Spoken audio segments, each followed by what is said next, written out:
Greetings and welcome, and a huge thanks for joining me on this pre-recorded version of our webinar, Transition from Citizenship to Sovereignty, where together we shall explore how it is possible for you to exit the corrupt system and protect the freedoms, values and rights of your life and estate.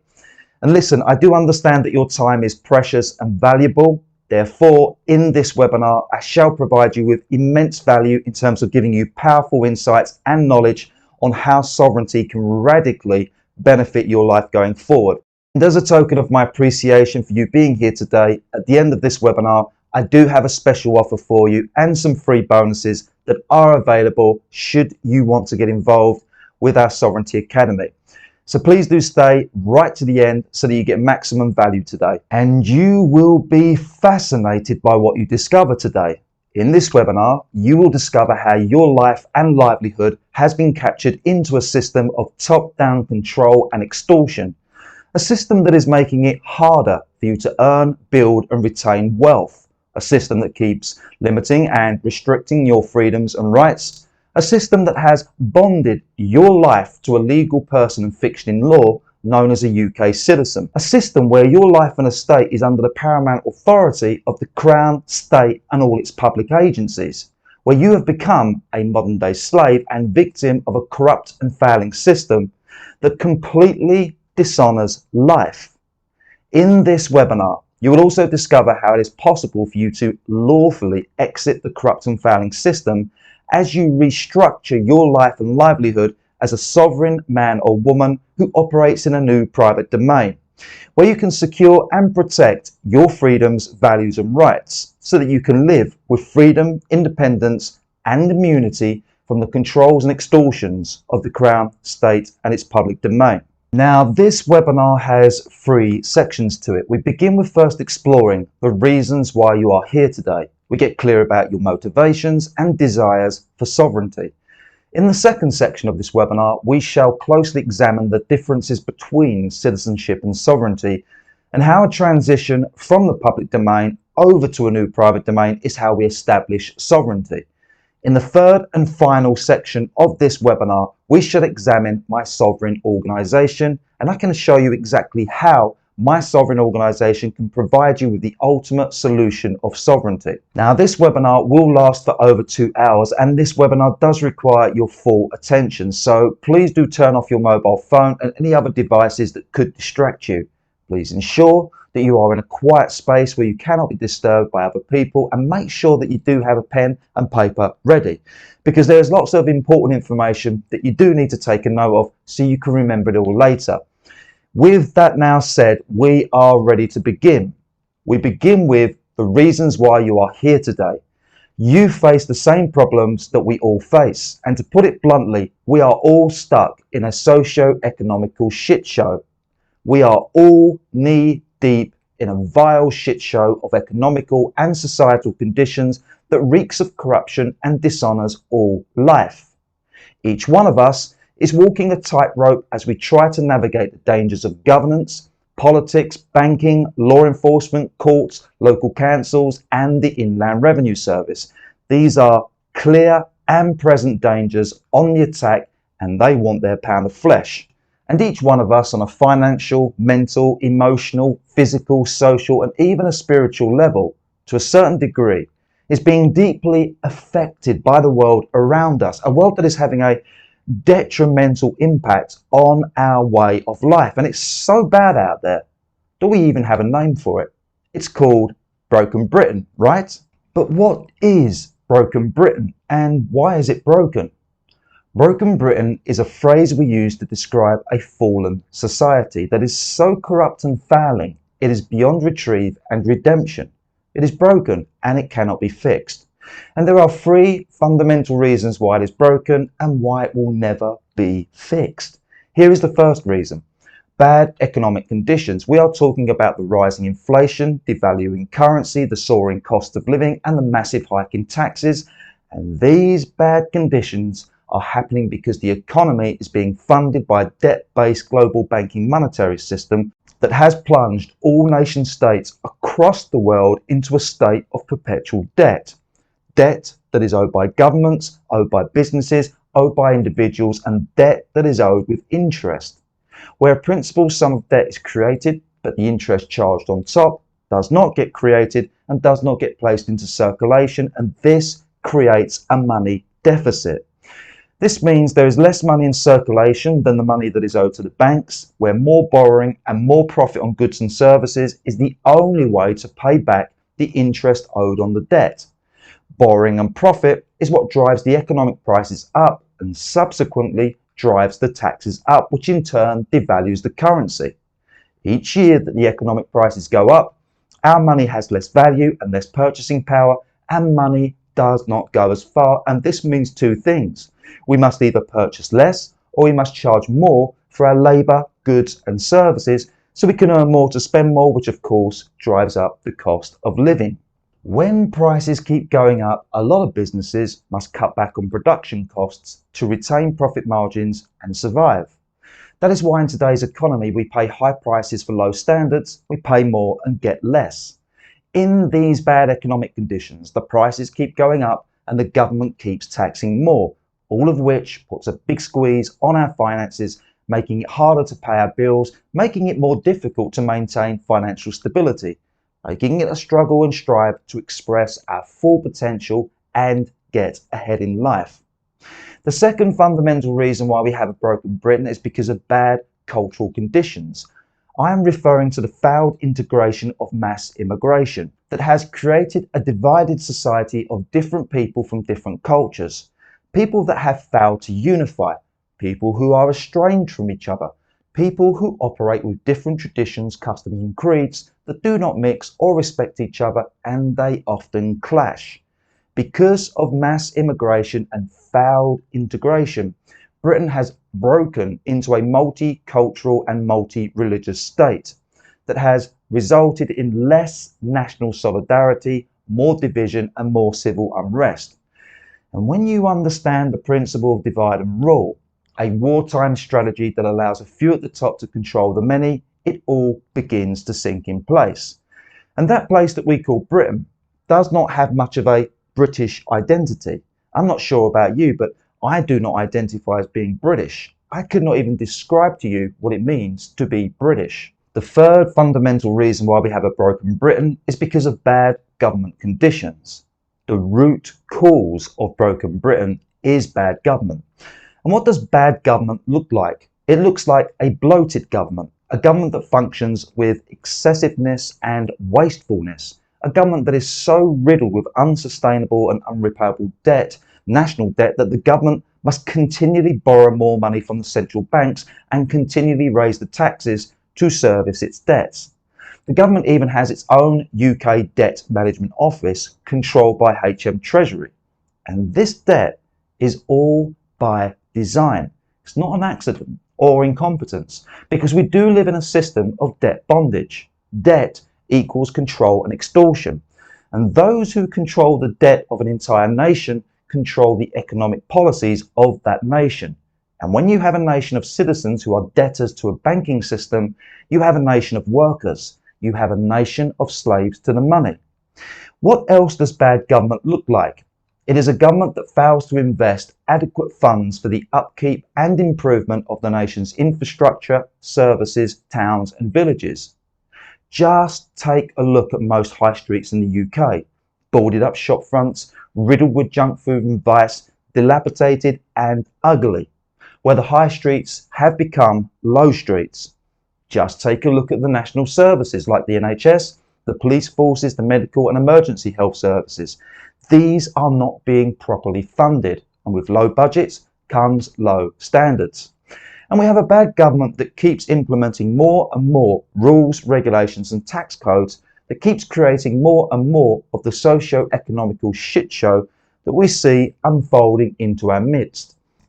And finally, we have a government that is ushering into place a technocratic dystopian future, a government that is installing a digital mainframe of total surveillance and control over the citizens of the state.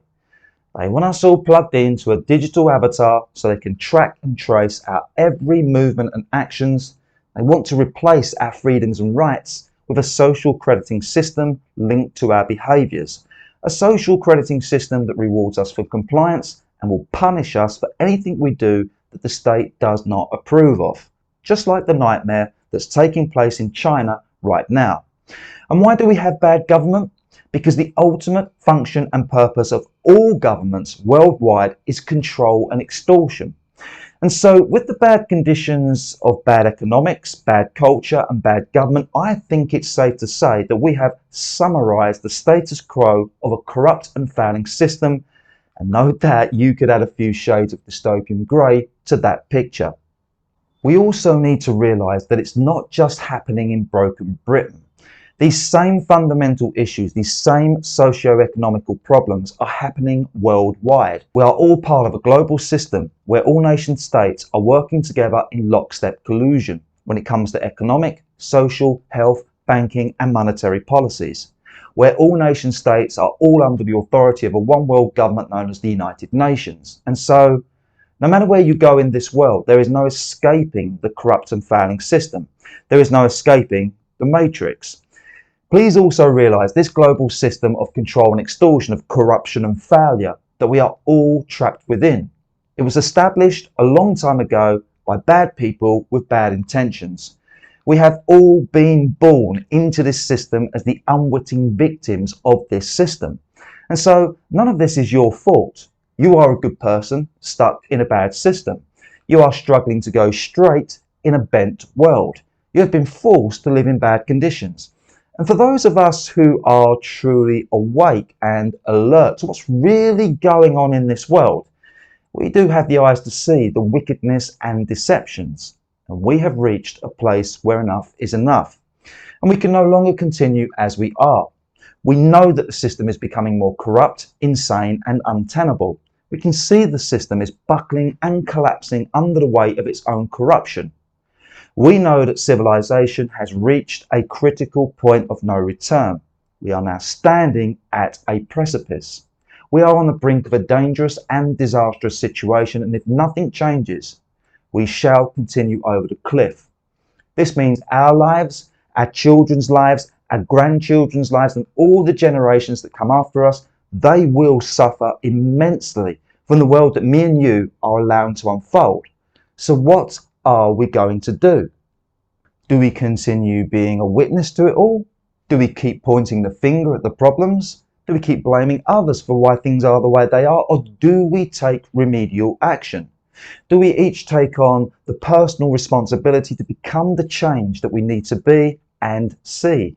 I strongly believe that is why we are all here today. We all have a motivation and desire to not only escape the system, but to live in a better world. And I think I speak for us all when I say that we just want to live a peaceful and prosperous life without all the worries and hassle.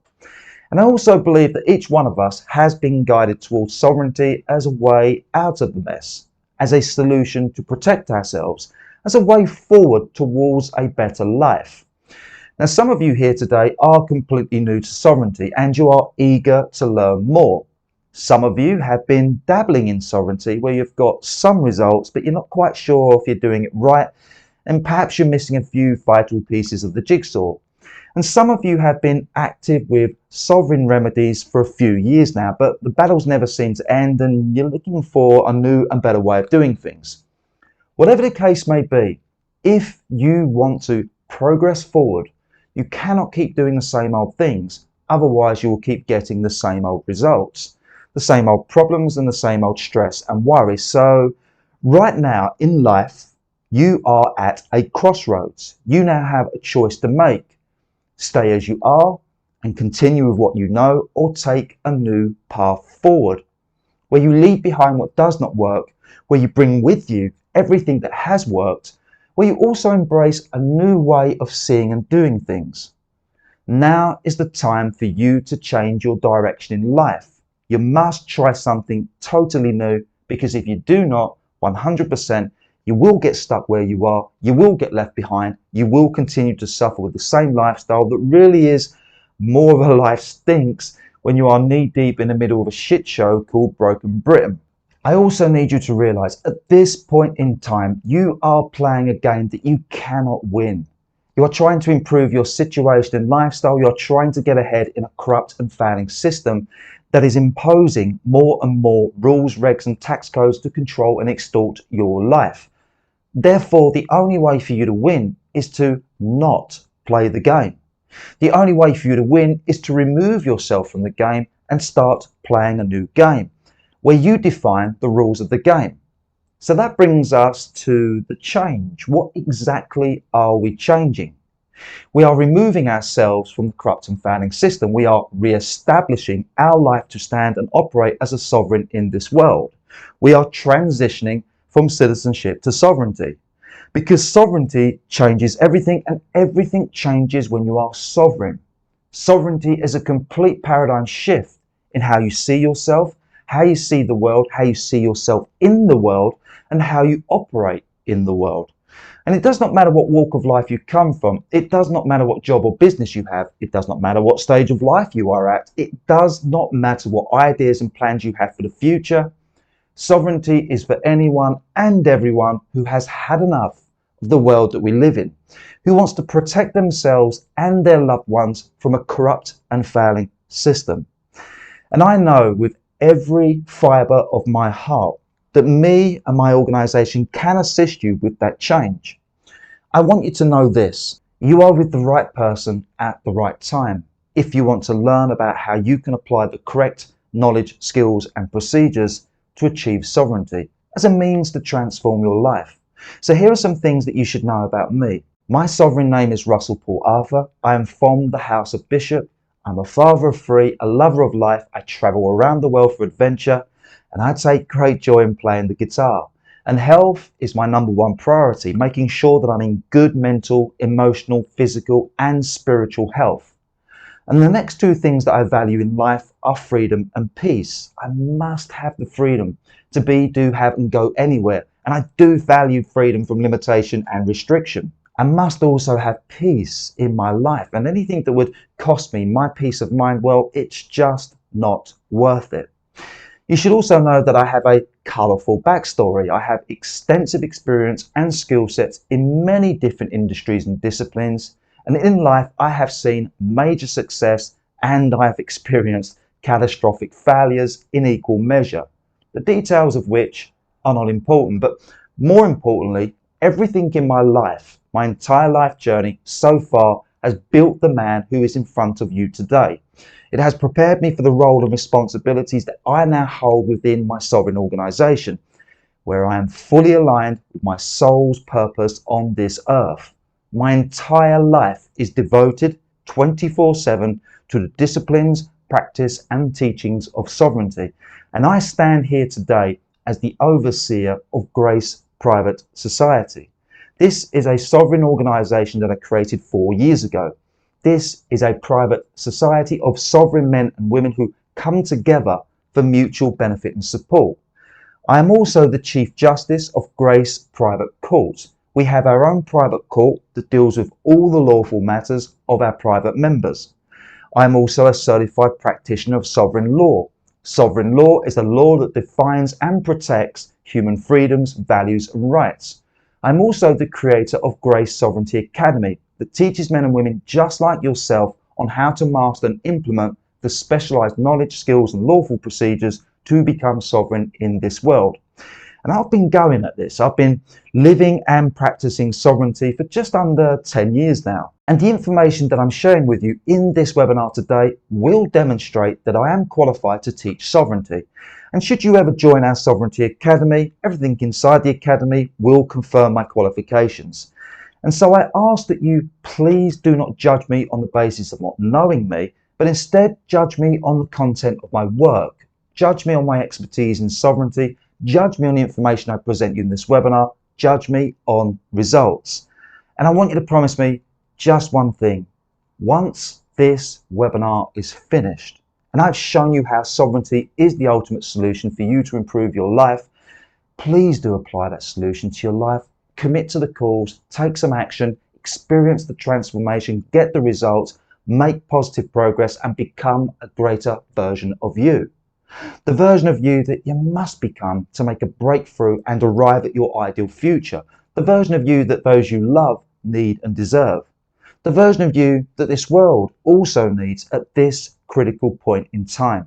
Now let's move on to the second section of this webinar, where together we look at the difference between citizenship and sovereignty in context of living in the public and private, because the public is for citizenship and the private is for sovereignty.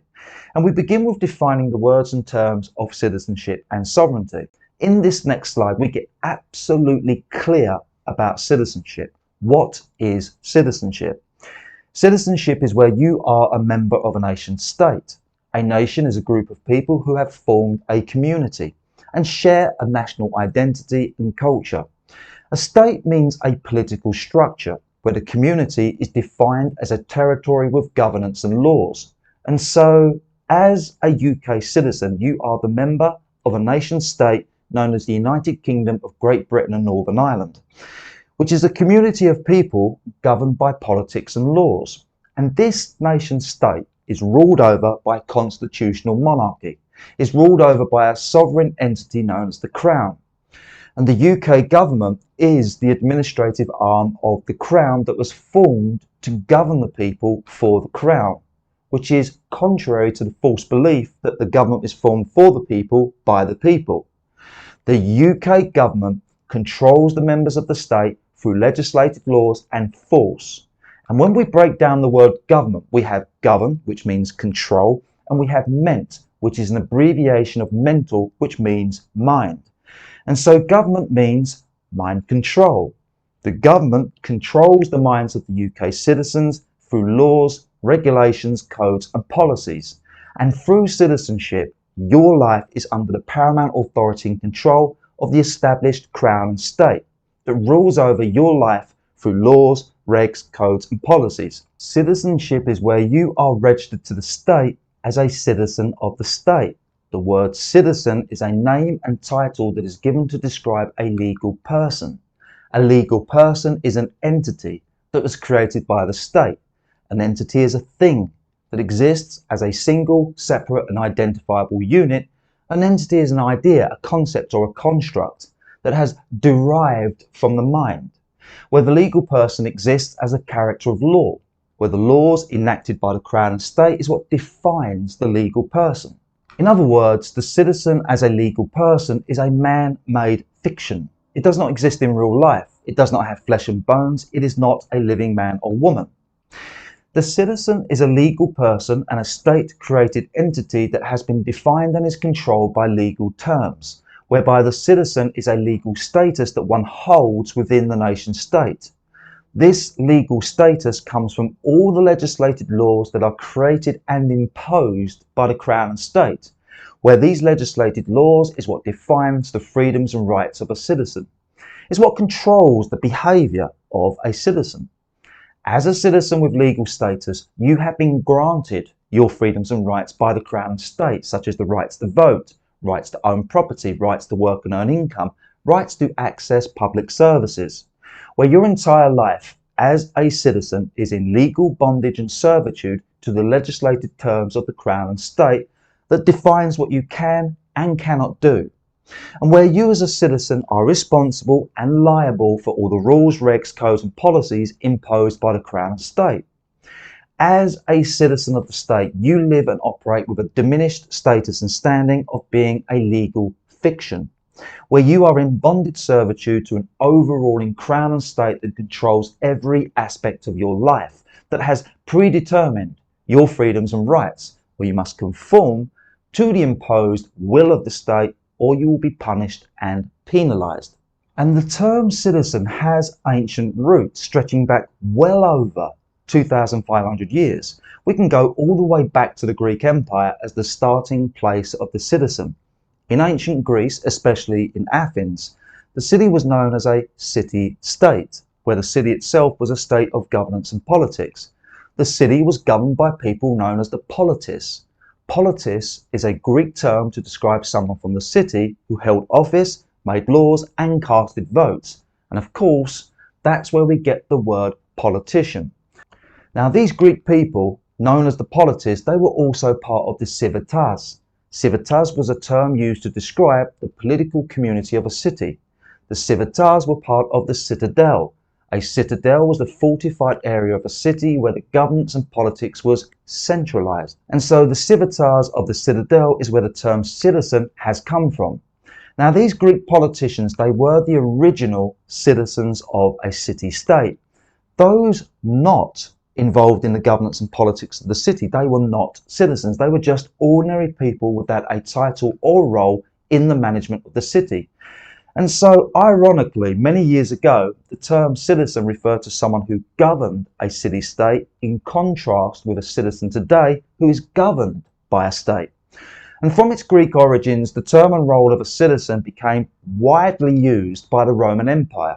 In the 2nd and 3rd century, the Roman Empire conquered the Greek Empire, and the Romans adapted the Greek template of governance and politics. In Rome, the Latin word for citizen was civis Romanus, meaning a Roman citizen.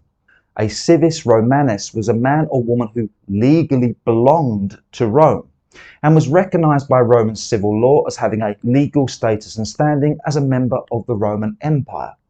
Roman civil law was effectively a martial law that was imposed upon the people of the lands that were conquered by the Romans, and this includes the British Isles. And to become a citizen of Rome, you would forfeit your natural and inherent freedoms, values and rights. You would abandon a life of freedom and independence as you submitted to the legal bondage, legal status and legal servitude of being a citizen of Rome. And the Roman Empire, contrary to the lies that are taught in academia, the Roman Empire never collapsed. It morphed. We are still living in the Roman Empire. The governance, banking, laws, civil codes, the infrastructure and architecture, the entire system of modern day slavery that can be found from the British Isles to the east of Asia, it all stems from a Roman template. That brings us to the subject of sovereignty. What does it mean to be sovereign? Sovereignty is where you stand and operate in this world as the supreme authority over your own life. Supreme means that your authority over your own life is the highest in rank and importance, where your authority comes before the authority of other people, where all other authorities in this world are secondary to your authority when it comes to the matters of your life and estate. This means as a sovereign, you self-determine, self-direct and self-govern the matters of your own life, doing so in accordance with your free will and intention, doing so aligned with your personal conscience, and where no other authority has the right to determine and govern your life. As a sovereign, you operate in your own laws, within your own terms, where your freedoms, values and rights are yours to define and choose. Sovereignty is freedom and independence from any other authority in this world, where you have the freedom of thought, freedom of speech, freedom of choice, freedom of action, freedom of movement, freedom to accept or reject, freedom to conform or not conform, and where you shall always retain those freedoms, where those freedoms can never be determined by another authority. Sovereignty is independence, where you have the freedom to live as an individual and not a collective, where your individual freedoms, values and rights can never be determined, overruled or suppressed by a majority, where you can choose to participate or not participate within a community or organisation, where you are not controlled, influenced or forced to comply with group thinking, a hive mind or a social consensus, where you can live and let live. And sovereignty is the original status and standing on this earth. Sovereignty is our natural and inherent birthright.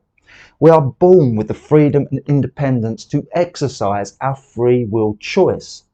And we are born into this earth as living and breathing organisms, as men and women of the earth. We are not a citizen, we are not a fictional legal entity. And therefore we do not have to comply or conform with the terms of being a citizen, especially when those terms violates our natural and inherent free will choice to live as we see fit. So that begs the question, how did we lose our sovereignty? How did we become this fictional legal person known as the citizen? How did we become a part of the crown and state that controls every aspect of our life that violates our sovereign free will? It happened through citizenship. When we become a citizen of the state, we forfeit our natural and inherent birthright to live as a true sovereign. Through citizenship, our life is placed into legal bondage with the Crown and state. The word bondage refers to someone being under the control of someone or something else, where there is a loss of freedoms and rights. Historically, bondage means involuntary servitude or slavery to a master, where someone is forced to do something, where someone's life and property is owned by another. We also have indentured bondage. This is where someone is bonded to the terms of indebtedness, when someone is in debt to another. When we become citizens of the state, we do also become indebted to the system as a debtor in a debt-based banking and monetary system. As citizens of the state, we become indentured because our life is bonded and bound to the corporate world and legal system of the Crown and state. Through various registrations, trusts and contracts that we have formed as a citizen, we have agreed to the terms of bondage. And bondage to the Crown and state begins at birth registration. At birth registration, as a baby, our life gets registered to the Crown and state and gets recorded and placed into the venue and jurisdiction of the Crown and state. At birth registration, we are recognised as a member of the nation state, and we unknowingly agree and consent to the legal status and terms of citizenship. And I say unknowingly because at the time of birth registration, you were just a baby, right? And because your parents registered your birth to the Crown and state without being fully informed of the implications of citizenship. At birth registration, your actual life was placed into legal bondage with the citizen, where you as a living being, you took on the role of a citizen. You took on the status of a legal person, where your actual life as a living and breathing human became the bonded surety, became the responsible and liable party for the citizen.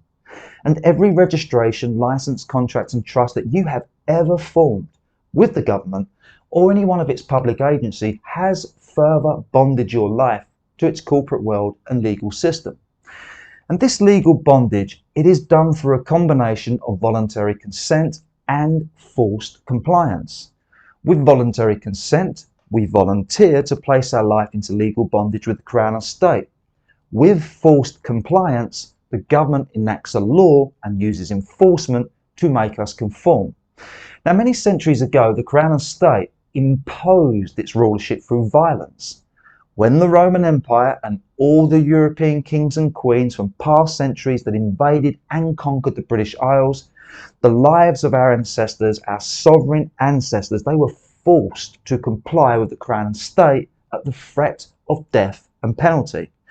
And we have long since forgotten about all the wars, conflicts and bloodshed that took place on the British Isles, where our sovereign ancestors had to defend their freedoms, values and rights from hostile and invading forces.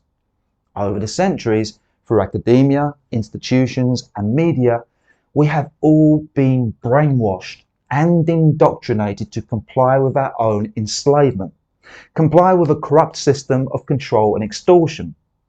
This imposed reality of control and extortion has become the way of life that we now accept as the norm.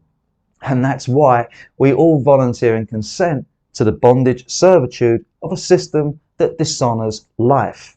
And your life as a living man or woman is very much bonded to the system. And through the citizen, you as a living man or woman are in legal bondage with the state. The citizen is a state-owned franchise. The citizen is owned and controlled by the state, and you as a living man or woman are accountable, responsible and liable for all the rules, regs, codes and policies that are attached to the citizen, and where you as a living man or woman have accepted the terms of citizenship. Each time that you as a living man or woman identify, act, operate, register, contract and confirm that you are a citizen, each time that you hold up your hand and say, yep, that's me, I'm a UK citizen, then you are agreeing to be responsible and liable for the citizen. You are bonding your actual life as a living man or woman to the obligations and liabilities of the citizen. As a bonded surety for the citizen, you as a living man or woman are responsible and liable for everything you do, create and earn in the name of the citizen. You're responsible and liable for all the rules, regs and codes attached to the citizen. You must pay the fee, pay the tax and pay the penalties charged in the name of the citizen. You as a living man or woman must fall in line with the dictates of the Crown and State, and if you don't, what will happen? You will be forced to comply or you'll be prosecuted and punished. You'll have to pay the fine or do the time. Even if you don't like and don't agree with the dictates of government, it's tough luck because they are operating on the basis that you are a citizen under their authority, where you have no other option but to comply or you will be forced out of the system or you will be forced to compensate the system with your life and money. And so as long as your actual life is in legal bondage with the Crown and State, so long as you continue to be the bonded surety of the legal person known as the citizen, the Crown and State will always have the legal mandate, authority and rights to impose and enforce their rules, regs, codes and policies upon your life, which are designed to control and extort your life. So now that we've gone through those slides that shows the difference between citizenship and sovereignty, that explains the legal bondage that we have to the Crown and State as a bonded surety to a UK citizen, that shows how your life is in bonded servitude to the rules, regs and codes binding upon your life, that are increasing in size and scope, that are affecting your ability to earn a living and get ahead, that is the root cause of why we have a corrupt and failing system. Would you disagree with me when I say that being a citizen in this day and age is not beneficial to your life, is not conducive to you living a life of peace and prosperity? Now let's move on. Now we should examine the subject of domains. Here is what you need to know. You exist and operate within a domain. What is a domain? In law, the term domain refers to an area of control. If we look at the British Isles as a landmass and a country, that would be a domain. If we look at the United Kingdom as a corporation that was created by the Crown and State, that would also be a domain. Therefore, a domain is a venue in jurisdiction. A venue is a place, a jurisdiction is the law of that place. And where the laws of the place is what controls that place. And then when we take a look at the lawful definitions of the word domain, in Bouvier's Law Dictionary, the word domain refers to landed property or estates under someone's control. In Black's Law Dictionary, it states the complete and absolute ownership of land, a paramount and individual right of property in land. Domain is also where we get the word domicile. Domicile refers to a person's land of dwelling, home address and legal residence. And so all UK citizens are residents who are domiciled in a domain known as the United Kingdom. That means all UK citizens are living and operating within a venue and jurisdiction that is dominated and controlled by the Crown and State, that has paramount authority over all its registered citizens. Everything and everyone that is part of the domain of the United Kingdom is within an area of control ruled over and governed by the Crown and State. Now that brings us to the public domain. Right now, your entire life and livelihood exists and operates in a public domain. The public domain is a venue and jurisdiction owned and controlled by the Crown and State.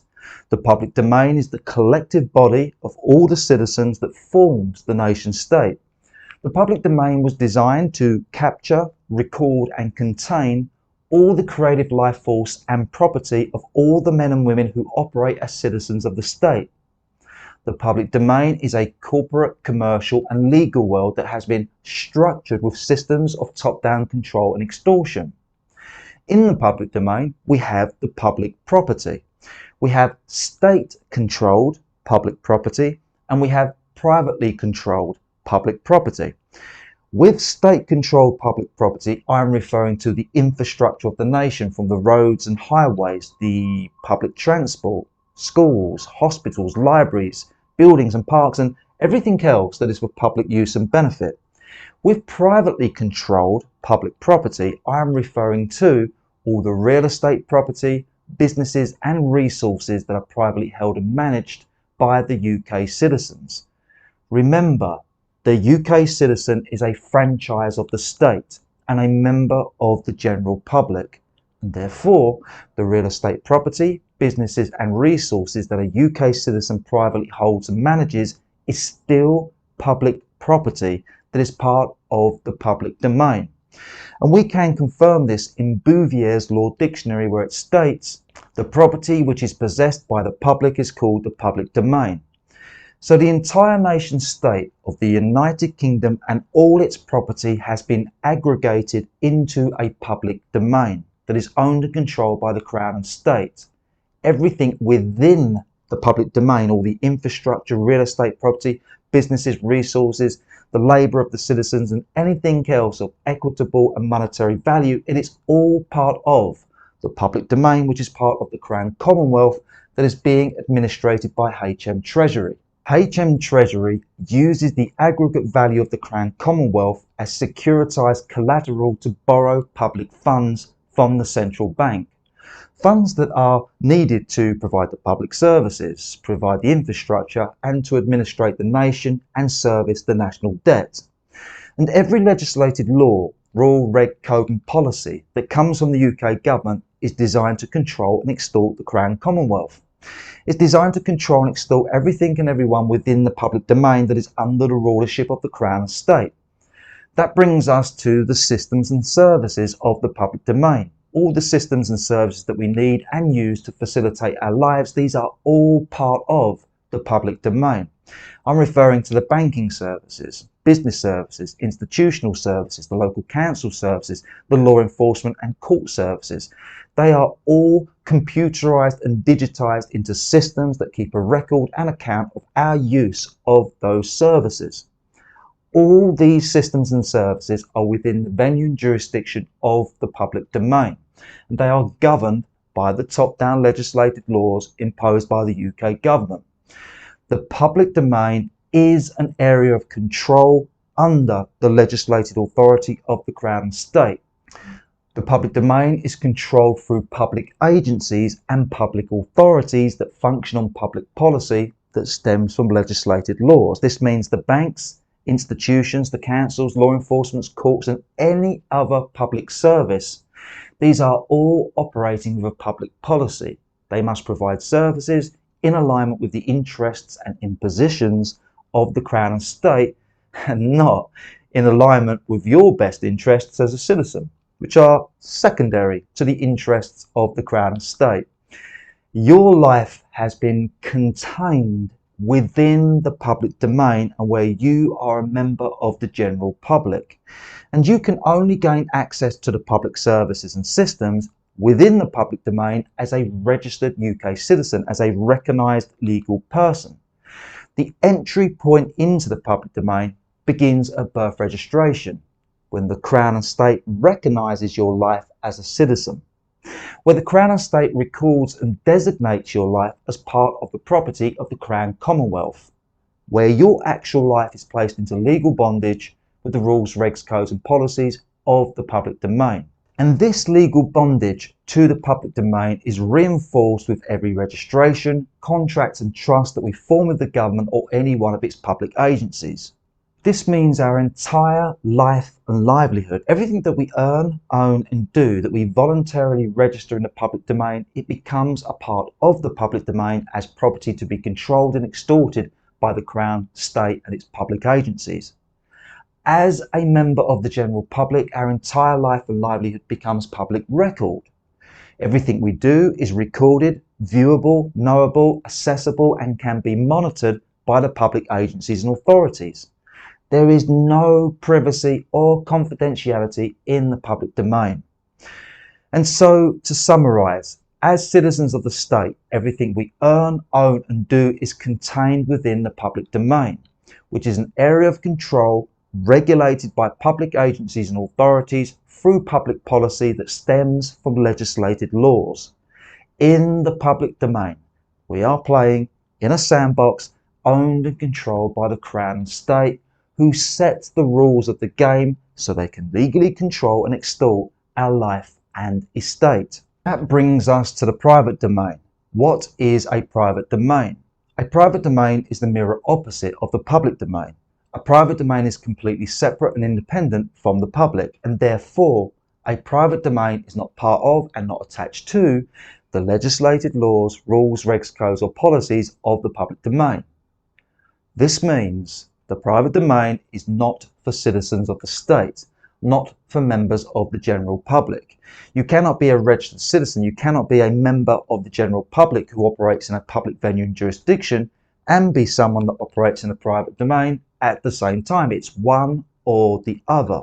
And so a private domain is for private individuals who live a private life with a private estate, where the freedoms, values and rights of the private individual, everything that he or she does, creates, owns, earns and controls, is done in a private domain that is not under the authoritative control of the public, which is to say that the private matters of a private individual who lives in a private domain are not registered or incorporated into the public domain and therefore not legally bonded to the public venue and jurisdiction, not recorded or accessible in the public, not available for public knowing or public viewing. Ultimately, the private domain is for anyone that wishes to exist and operate their life and livelihood in the private, doing so free from the mechanisms of control and extortion that only exists in the public. A private domain is a private area of control that is created by anyone that wishes to live within the terms of their own private law. This means a private domain can be established by anyone and everyone who chooses sovereignty over citizenship, who chooses freedom from the public domain, and more importantly, who has competency in laws. This means that you can restructure your life and livelihood into a new private venue and jurisdiction with its own private law, once you understand the laws that protects your sovereign free will. And I need to make a clear distinction here. The private domain is not to be confused with the private sector of the public domain. The public domain we know has a public sector and a private sector, and where the private sector is governed by the laws of the public domain. The private domain, however, is completely separate and independent from the venue and jurisdiction of the public domain. A private domain has no attachment, no bondage, and has nothing to do with the private sector. When you establish your life and estate into a private domain, it is an entirely new paradigm. So let's summarize what's going on here.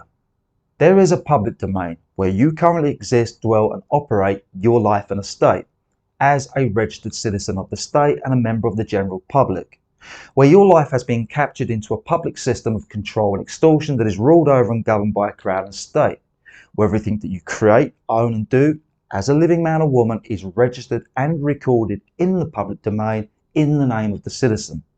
And therefore your entire life and livelihood is in legal bondage to the rules, regs, codes and policies of the public venue and jurisdiction, where your entire life and livelihood is overseen and regulated by public agencies and authorities, where your entire life and livelihood is captured and contained within a system of top-down control and extortion, where the freedoms, values and rights of your life are determined and defined within a public venue and jurisdiction, and they are being systematically eroded, diminished and reduced because it's a corrupt and failing system that only knows how to control and extort life.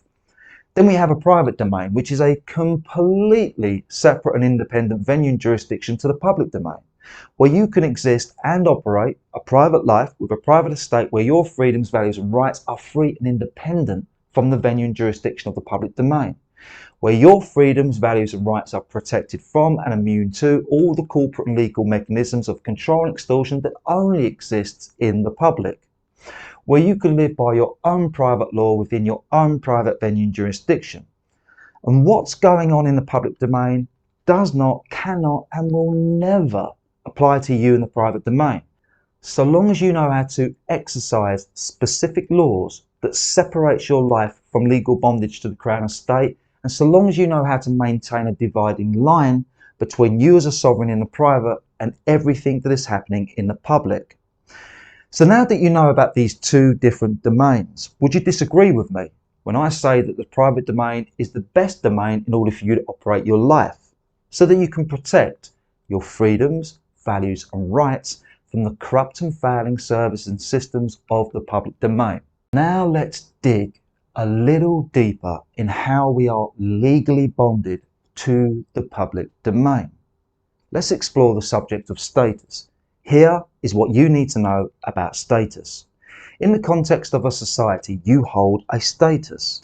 In law, your status is the standing and capacity of how you exist and operate within society. Your status is defined by the laws of that society.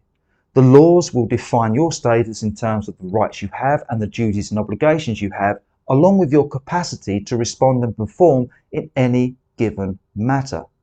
Your status is how you are recognised, classified and treated in the eyes of the law. In simple terms, who you are and what you can do is a status defined by law. And your status can change in accordance with your age, positions, duties, commitments, capacity or incapacity to act. Your status is important when it comes to dealing with other people. People need to know your status in relation to a specific matter so that they can establish what duties, responsibilities and rights you have in that matter. Status is also connected to standing. Standing is the authority and powers that you have to deal with a specific matter. Status is also connected to capacity, which is your ability or inability to respond and perform to an act or task. And so in the matters of your life, you have a status. You exercise your status in accordance with your standing and capacity, in accordance with your authority, rights and ability to handle a specific matter. And you either have or do not have the authority, rights and ability to act and perform in the matters of your life. You could have limited or restricted authority, rights and ability. So your status does affect how you can show up, engage with people and perform in this world.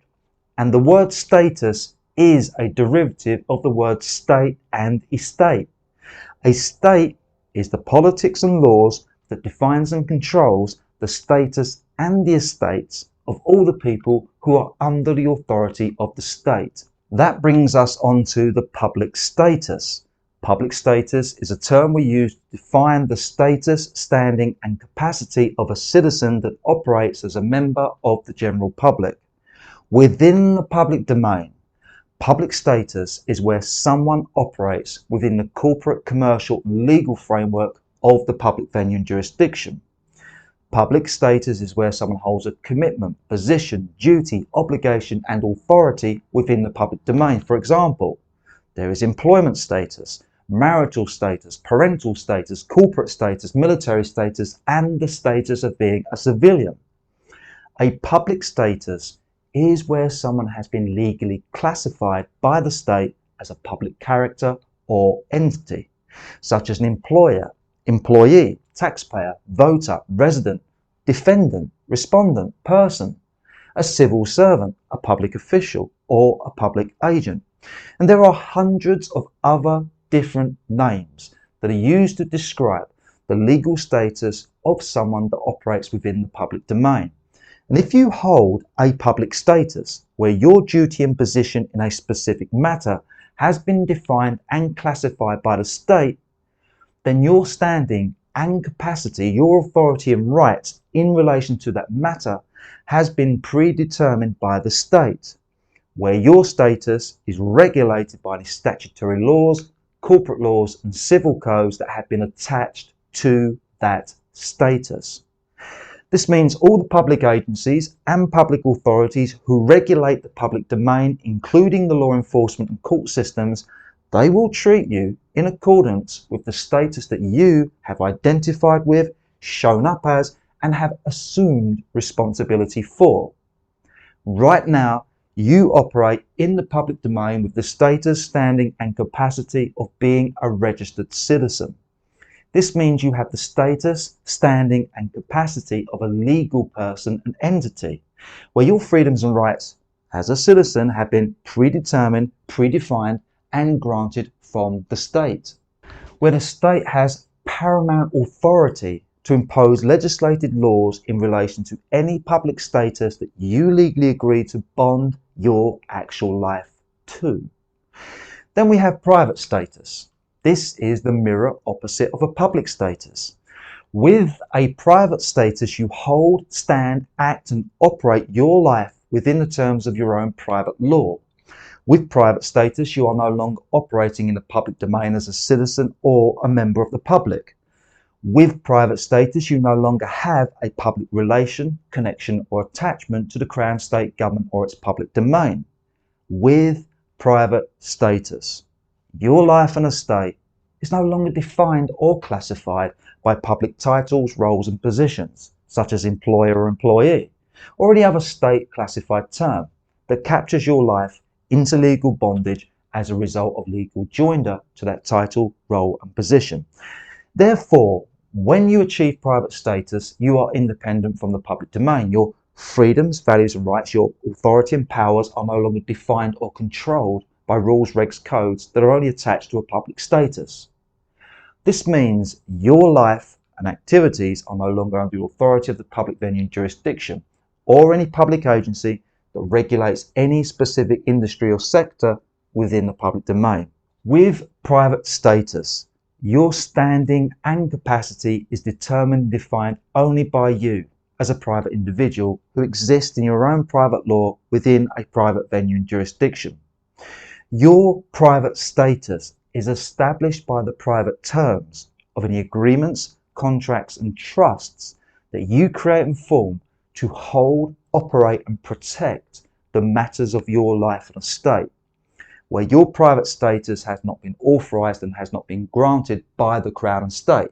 With private status, you operate with sovereign authority to think, do and create a life without seeking permission from a secondary authority. You act as a true sovereign without any limitations or restrictions being imposed on your life against your will. And so what we have is a public status and a private status that are mirror opposites of each other. If you exist and operate as a registered citizen of the state, where you identify with, occupy and hold a role and position that has been classified, created and defined by the state, then you are effectively operating as a franchise of the state. You are an agent of the state, and where your life is under the authority and control of the rules, regs, codes and policies that defines your status. As a citizen of the state, by default, you operate in the public domain with a public status, where your standing and capacity in terms of the authority and rights that you have to earn, own and do things is under the dictatorship of the Crown and State and all its public agencies and authorities who control and extort your life. Then you have a private status, where you are no longer operating as a citizen of the state. You are no longer binding your life to the legal status of a public title, role or position, where you as a living man or woman live as a private individual with a private life and private estate within your own private venue and jurisdiction as defined by your own private law. But you cannot hold a public status and private status at the same time. It's one or the other. And for you to achieve private status, you would need to undergo a status correction, where you take active steps and lawful measures to remove and unwind your life, to separate and detach your life from the legal fiction of the citizen, so that your life can never be defined as a citizen or any other public or legal status that would otherwise place your life into legal bondage with the Crown, State and its public domain. Now that you know about a public status and a private status, would you disagree with me when I say that a private status is the most beneficial in terms of increasing and protecting your freedoms, values and rights? Now let's move on to the subject of estates. Here is what you need to know. What is an estate? In law, an estate is your entire net worth, all your real estate, property, possessions, business ventures, investments, savings and debts, everything that you earn, own and owe. When combined, this is your estate. And your estate is tied to your status, standing and capacity. This means the authority and rights that you have over your estate in terms of your ability to own, hold, enjoy, profit and benefit from your estate is in direct relation to the terms and conditions of your status, standing and capacity, and is directly affected by any laws, rules, regs, codes and policies that governs your positions and roles in life when it comes to operating your estate. Right now, you operate in the public domain as a member of the public, with a public role and position that defines your status, standing, and capacity, and where you are a registered citizen of the state that exists and operates as a legal person, entity within the public venue and jurisdiction of the Crown and State. Therefore, you have a public estate, where your real estate, property, possessions, business ventures, investments, savings and debts, everything else is determined and defined by the legislated laws of the Crown and State. This means the value and rights of your public estate has been incorporated into the Crown Commonwealth. And what is the Crown Commonwealth? It is all the wealth of the nation. It is the wealth of the commoners. It is the total sum of all the real estate, property, labour and money of all the citizens who commune as the general public, where the aggregated value of the Crown Commonwealth is contained within a sovereign lawful structure known as the Crown, or the Crown Corporation Sole. This is a sovereign trust arrangement between the Crown, the State and its registered citizens, where the Crown and State has absolute authority and control over everything that a citizen owns, earns, possesses, uses and profits from as a corporate and legal franchise of the Crown and State. Through your birth registration, you abandoned your natural and inherent rights to own and manage your estate as a private individual. You instead placed your life and estate into the general mix of the public domain, where the Crown and State became the default executors of your life and estate. Right now, your estate is being administrated by HM Treasury, who manages a public trust account for your estate. HM Treasury uses the value of your estate to secure public funds from central banks, and this is all done in accordance with usufruct law, which is a law that allows someone to use the value of someone else's property. Usufruct is a martial law for conquered territories that are placed under military occupation. It is a law created and used by military leaders who invade foreign lands to take control of the people and resources.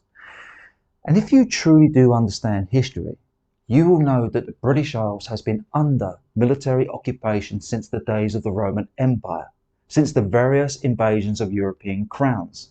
And what we see today, the establishment of governance, politics, banking and laws, this all stems from the hostile forces who invaded the British Isles and imposed their rulership on the two principles of control and extortion.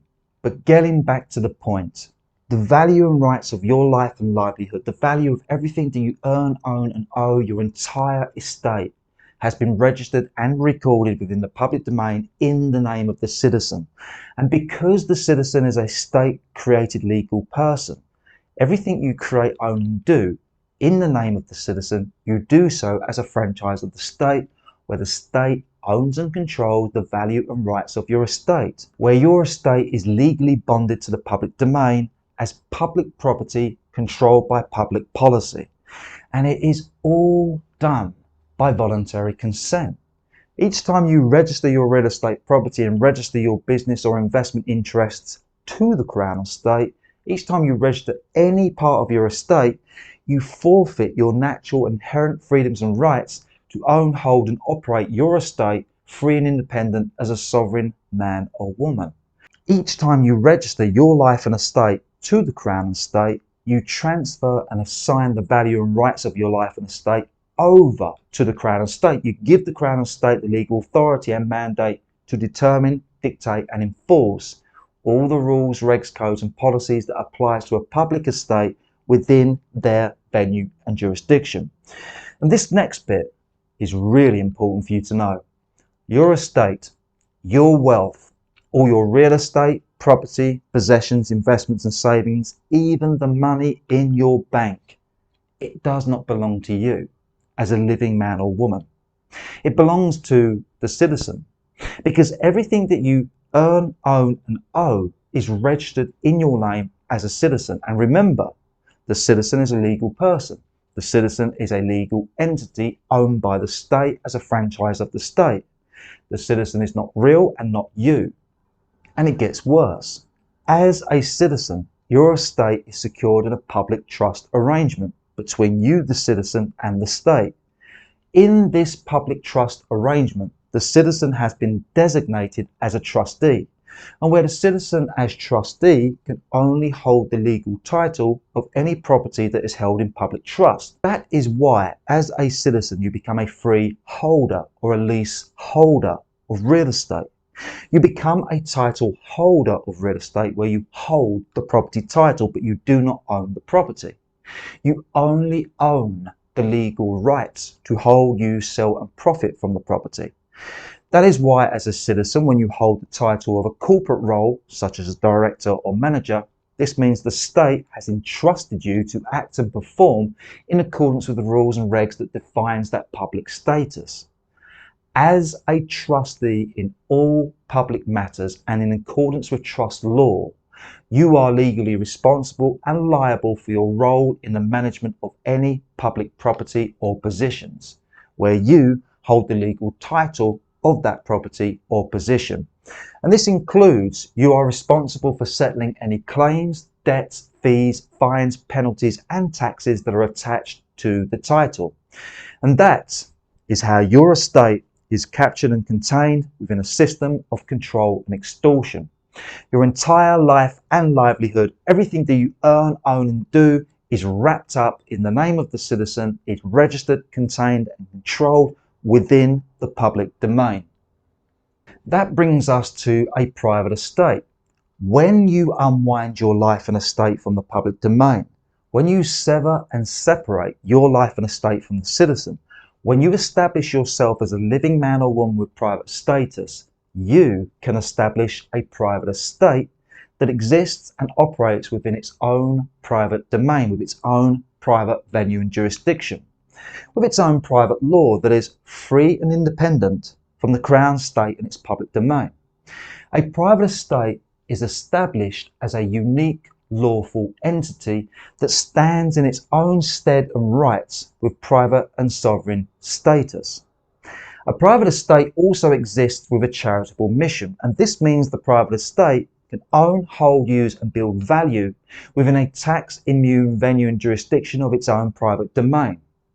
This means the wealth of your estate would be contained and secured within a lawful charitable structure that is protected from and impervious to the corporate and legal mechanisms of control and extortion that only exist and apply to corporate and commercial ventures within the public domain.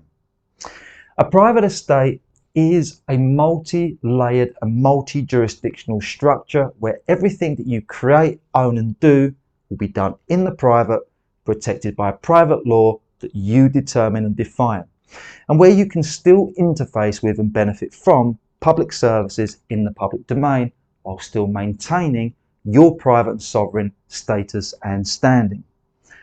Now that you know about these two different estates, a public estate and a private estate, would you disagree with me when I say that a private estate is more beneficial in terms of increasing and protecting the value and rights of your real estate, business ventures, investments, savings and anything else that you create and build in your life?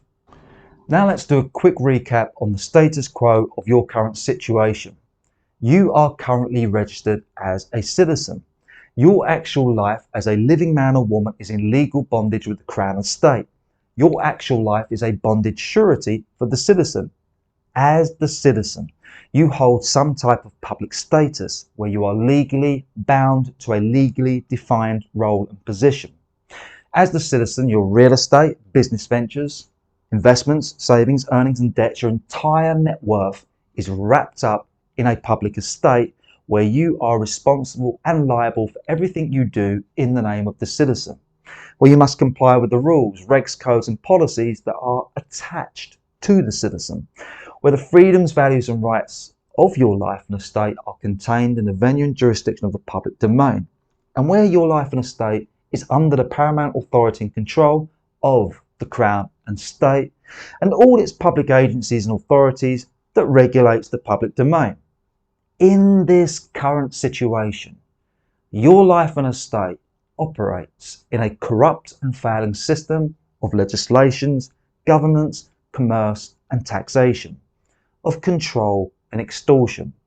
in a system that limits, restricts and removes your freedoms and rights, in a system that taxes your life to death from cradle to grave, where your life has been reduced to one of bonded servitude to a well-established and highly sophisticated system of modern-day slavery, where you have diminished status, standing and capacity. In this current situation, you have no sovereignty over your own life or estate. You just have the illusion of free will choice. You only get to choose what type of life and estate you will live and create, but you do not get to choose the rules and regulations that governs your life and estate. You are playing a rigged and corrupt game, and ultimately, it's a game of fiction. A game that was invented by sovereign rulers to capture our lives into a corporate and legal world as we play the role of a fictional character known as the citizen.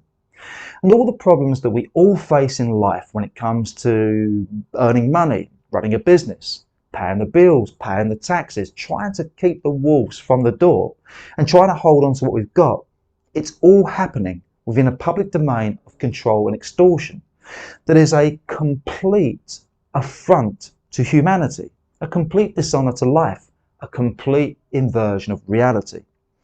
And if you do nothing to change things, if you continue staying as you are, if you continue doing what you're doing, as the corrupt system of control and extortion becomes more prolific and more intense, as we are already seeing with the tyrannical governments and the injustices of its law enforcement and court systems, then life is going to get harder.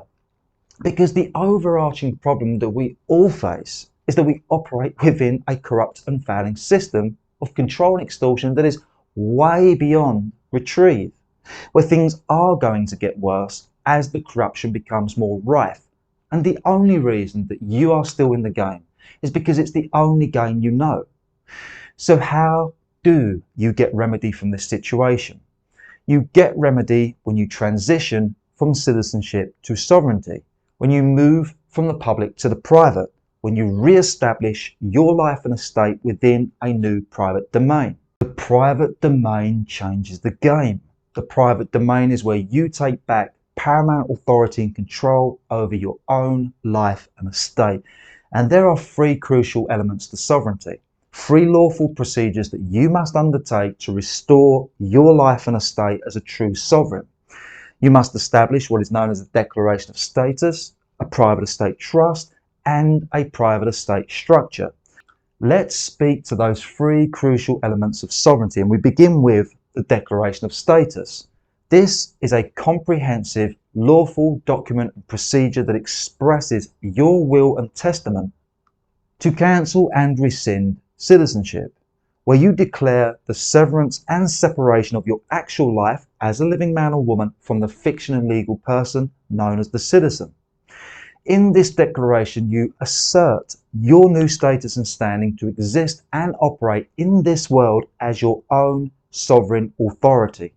The declaration is issued to the highest offices of the Crown and State to notify the leaders that you are correcting and restoring your natural and inherent status and standing as a living man or woman, with sovereign authority and powers to self-determine, self-direct and self-govern your own life, to live free and independent as the sovereign master of your own life and destiny, where you cancel and rescind all forms of legal bondage, where you are no longer responsible or liable for all the rules, regs, codes and policies of the Crown, State and its public domain.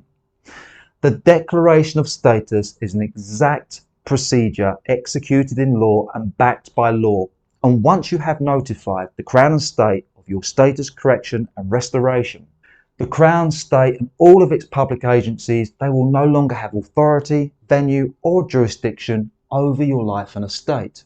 Then we have the private estate trust. Once we have cancelled citizenship, we still need to operate within the public domain because we still need to access the public services, right? We still need to earn money and build wealth. And this is achieved with a private estate trust.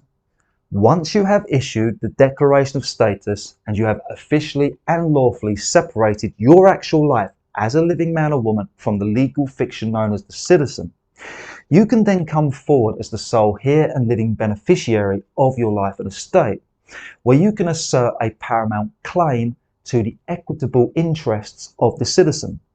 You can claim and place those interests into the arrangement of a private estate trust that you control in the private. And what do I mean by the term equitable interests?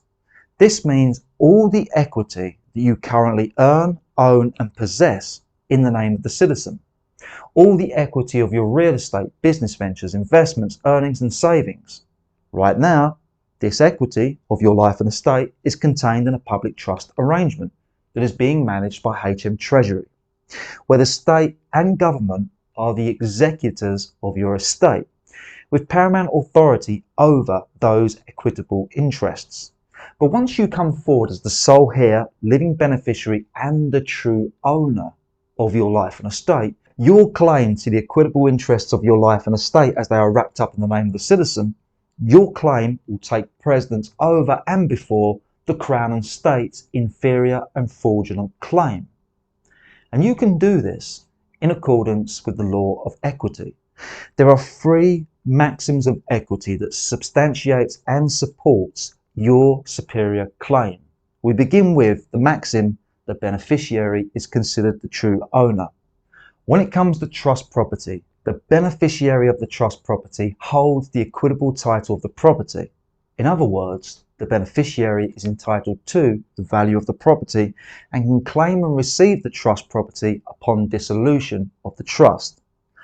On the basis that the equity of your life and estate is contained in a public trust managed by HM Treasury and where you are the living beneficiary of that trust, you can get remedy in equity to dissolve that public trust and take full title and hold of the trust property. The next maxim of equity we have is called between equal equities, the first in order of time shall prevail. On the basis that you as a living man or woman are the creator and creative source of all the equity of your life and estate, as it's contained in the public trust, and where the citizen is merely a trustee of this public trust who manages the equity, it stands to logic and reason that the creator of the value comes before the manager of the value. You as a living man or woman are the creator of the equity that you have created in the name of the citizen. You are first in line to that equity, and therefore you have a paramount claim and priority interest over the equity of your life and estate. And the final maxim of equity is known as equity will not suffer a wrong to be without a remedy. Now that you have discovered the error and deceptions of the Crown and State as corporate entities that took control of your life and estate through birth registration, and where you were hoodwinked into playing the role of a citizen and a trustee in a public trust arrangement, you can now come forward as the living man or woman to get remedy to right that wrong. And the remedy, of course, is to claim all the equitable interests of the citizen, including your life and estate, because you are the true and rightful owner.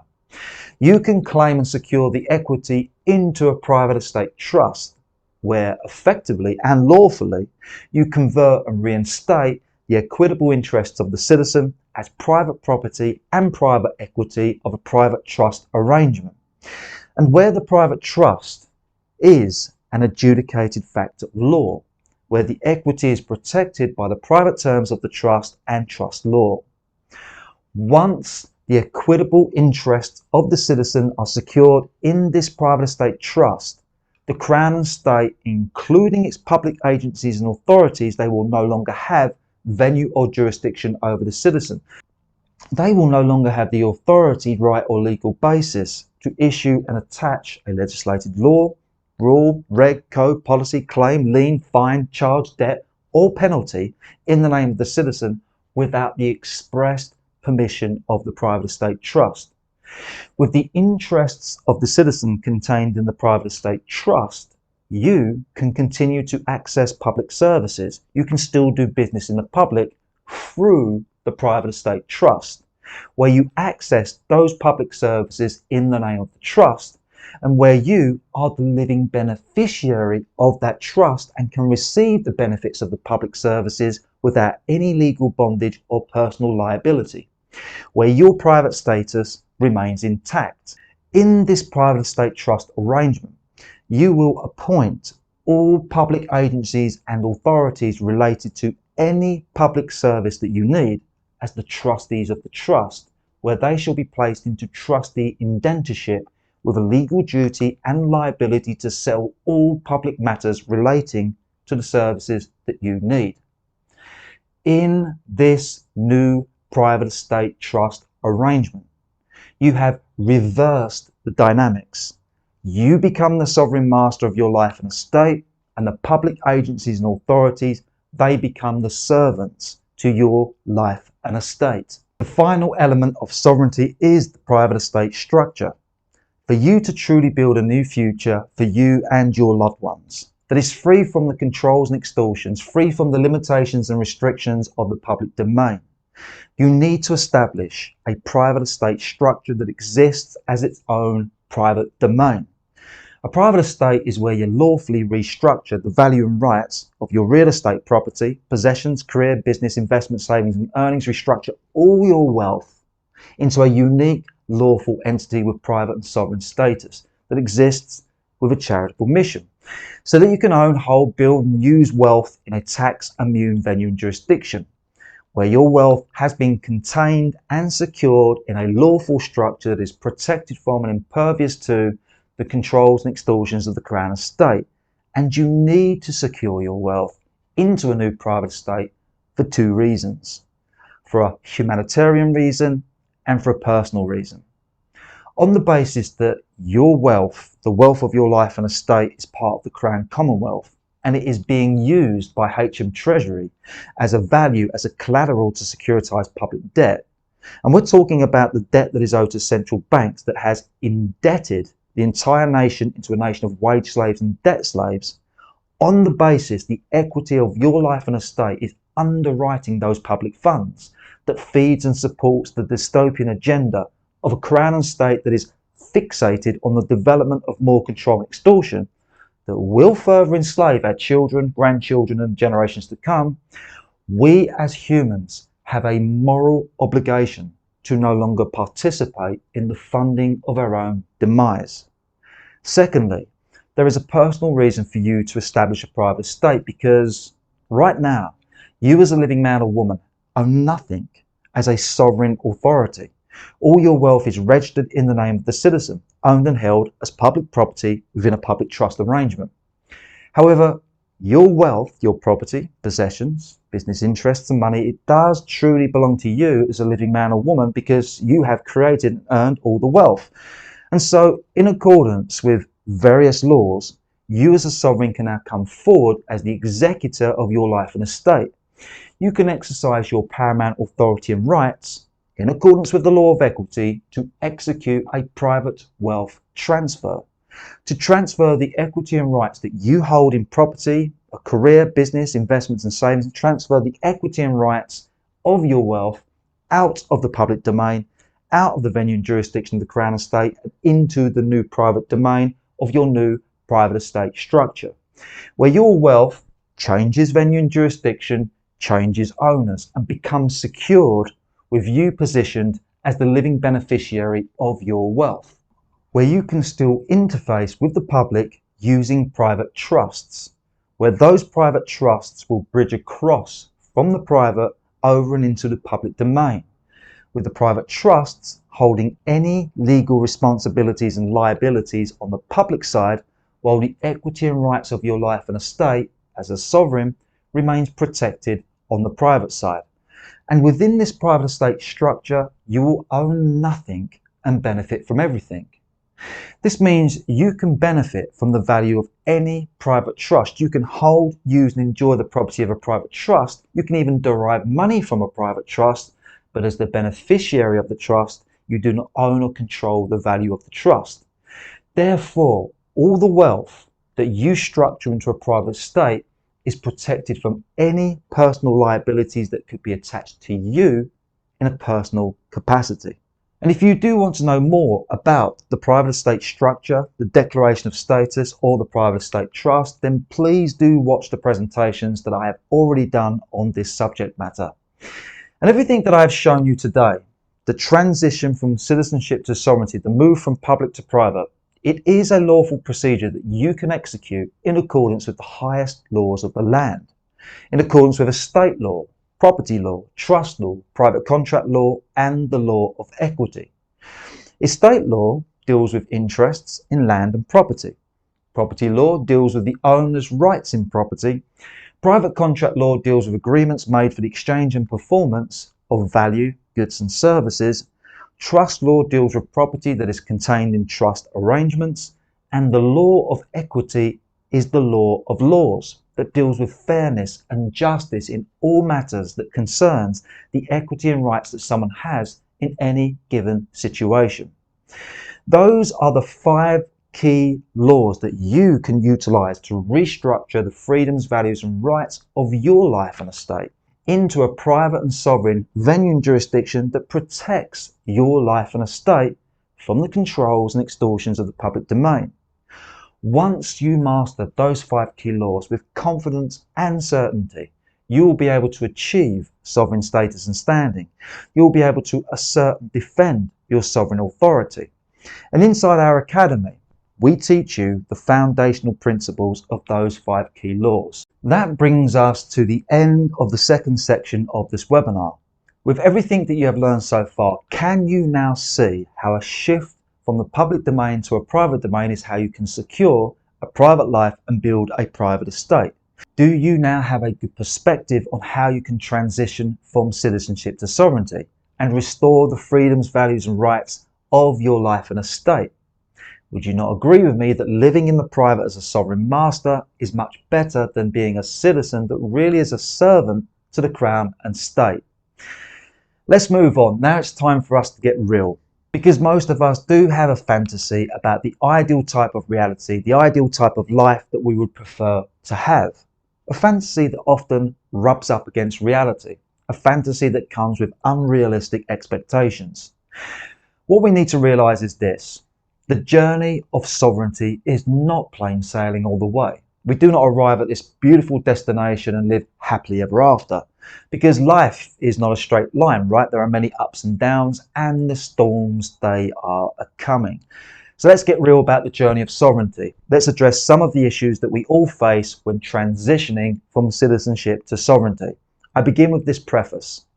Sovereignty is a paradigm shift. It is a completely new and better way of seeing, living and doing things, where our views, thoughts and actions will be different and seem far-fetched to the world out there that does not recognize, fails to understand and does not even want to entertain the idea of a new and better reality. And this of course becomes a problem when we must interact with the system, when we must engage with public agencies and authorities for the purpose of establishing and defending our sovereignty. Unfortunately, we do live in a world of established systems operated by people who are mind-controlled actors, who are conditioned and compartmentalized, who are bound to public policy, who are unable to process anything that deviates or differentiates from their rules, regs, codes and policies. Most of these public agencies and public authorities, including the law enforcement and court systems, they operate in complete dishonor of human freedoms, values and rights, and even operate in violation of the laws that they supposedly uphold. And of course, if you play with the system, you dance with the devil. Unfortunately, there is no remedy to be gained within a system that will fail to respond to your sovereign free will. Much of your interactions with the system will be met with a non-response and deflection, and where the people you engage with will act in arrogance of their position and in ignorance of the law. However, none of this is our problem.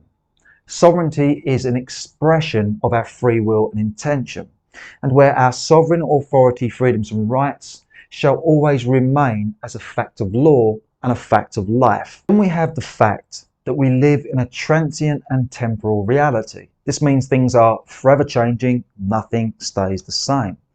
In fact, this world is rapidly changing at an alarming rate, and the rules of the game, they're changing so fast that what works today might not work tomorrow. And of course, we have a system of control and extortion that keeps introducing new measures of control and extortion, where the system is moving forward on the basis of non-disclosure and non-response.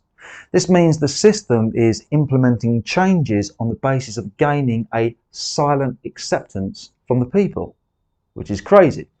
The digital ID would be the latest example of that. So when confronted with a public system that is continually evolving and developing, in order for us to protect our sovereign status and standing as we interact with the system, we must continually change as the reality changes. We must continually put in place new sovereign measures to counteract the system and maintain our freedoms, values and rights. And so the transition from citizenship to sovereignty, this is not a quick fix solution with a final conclusion. Sovereignty is a solution that we must continually evolve, develop and refine. Sovereignty is a solution that we must assert, defend and protect at all times. Sovereignty is an ongoing project that requires your diligence and dedication. I also need you to know that achieving sovereignty is not a walk in the park. It is going to take time, energy, focus and commitment for you to master, implement all the knowledge, skills and the lawful procedures to restructure and re-establish the affairs of your life and estate. And at times the journey will be hard, it will be difficult and frustrating, and there will be times when you feel like giving up. There will be times when you hit a roadblock and struggle to get around a situation. There will be times when you need a timeout so you can rest, reflect and get ready to go again. But I guarantee this much: if you can do the work, if you can undergo the transformation and get the results, I know with strong conviction that your entire life is going to radically improve. I know you will become someone who is wiser, stronger and more resilient. To throw a cliche, you will become the hero who saves the day, protects your loved ones and secures a better future. And the only way that happens is when you choose to go on the hero's journey. When you rise to the challenge, confront the unknown, overcome danger, and you choose victory over defeat. Now let's talk about your options. When it comes to you going on a journey from citizenship to sovereignty, you do have three options. You can do it all yourself, you can hire experts and professionals, or you can become a private member of our sovereign organisation. Let's take a look at your three options. You can do it all yourself. You could choose to go on a solo journey into sovereignty. You could do all the research, learn all the knowledge and skills, do all the lawful procedures all on your own, where you figure it all out without any help, guidance or support. Now, some of you here today have already begun your solo journey into sovereignty. You've been learning and trying different things. Perhaps you've got a mixed bag of results. Some things work and some things don't, and perhaps you're missing a few pieces of the jigsaw. Perhaps you've reached a place where you don't know the next step, and the experiences that you've got so far, they've not garnered the results that you were promised or hoped for.